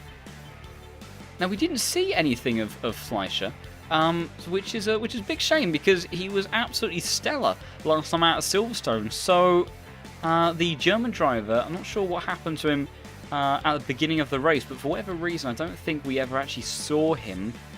If I remember correctly, I can't remember if he even qualified. I could be wrong over that, but unfortunately, I was not seeing a great deal of the German driver. Samuel Fock holding on to P7 at the end, Isaac Price taking P8, Schaefer and Gerardis rounding out the top 10, and then Solstov holding off Schubert with quite the scrap that we saw throughout that race. Florian Bourget recovers up to P13, with Nikolai Polikov managing to climb back up the order after his rather busy race to 14th. Manueli Tajdain finishes in 15th, with Schuchek, Garafulin, Pennon and Krohn and Julian Fox, rounding out the top 20. And then Schuchek, Jonathan Clifford, Thomas Laeli, I believe I've got that right, I could be wrong again, apologies, to number 28, Roman Freron and Boris Schulk rounding out the final positions. And those last couple of drivers having quite a difficult day and falling down the order for various reasons. I try and keep an eye on the interview room, but unfortunately, as is the case, it doesn't look like we might have anyone jumping in for interviews this week again, which is a shame. If you do have contact with some of the drivers that we have in the Pro Series, then do feel free to poke your various drivers and see if they will come along for an interview. It's always great to chat and get an idea of what it is like inside the cockpit of some of these cars, but it does look like presumably that is going to be it for this week's action of the LFM Pro Series. An astonishing race once again, where the Pro Series never fails to disappoint, and race winning honours going to George Boothby, who maybe, just maybe, despite the hardware issues, despite the effectively being one race behind everyone else in the standings, maybe George Boothby can bring himself back into his championship fight, and this evening was certainly the way to start it. So we'll have to see how they all fare going into next week, which will be Suzuka. So it'll be very interesting. The Porsche typically very strong there again, but I do think that things like the Ferraris will be quite competitive. The Honda, I think, might be quite pacey around there as well, so we may have quite a close scrap between our championship protagonists and those that are lurking in the background, trying to see if they can weave their way back in with some good results and consistency. So great stuff from all of our drivers this evening, and thank you everybody for all of the support in the chat. If you want to get a piece of the action outside of the viewing area and into the cockpit, then head over to lowfuelmotorsport.com, get yourself signed up and get yourself a license, work your way through the ranks, and you could be joining out on circuit with some of these drivers, the best of the best on the platform, and competing for some very, very nice prizes in this series. And also, of course, there is the daily racing you can get involved with. R Factor 2 has made its way to the LFM platform over the recent weeks. Has been a huge success, and has been amazing to see everyone loving and enjoying all of that. So if ACC doesn't quite take your fancy, maybe our Factor 2 will as well. Obviously a bit more variety in car choices and that as well, so you may find something on that front. And if you just want to be a part of a great community and talk all things sim racing and motorsport, then do also consider joining the Discord server as well. And as one final shameless plug from myself, if you do feel so inclined to show some additional support to LFM and put in some votes for us in the Simi Awards, then link has just been reposted in the chat. We can go and do that, but also do go and support some of your other favourite drivers, events, leagues, whatever takes your fancy. It's a great way to share all of the community's passion amongst such a fantastic award series. So a really great thing, and best of luck to everybody in the VCO Simi Awards. But that will be it then for tonight. We'll be back next week, same time, same place, for 60 minutes around Suzuka. We'll have to see who can take victory honours around there and who is in proper contention for the championship when we enter the second half of the season. So thank you everybody so much for watching this evening, but for now then, it is goodbye.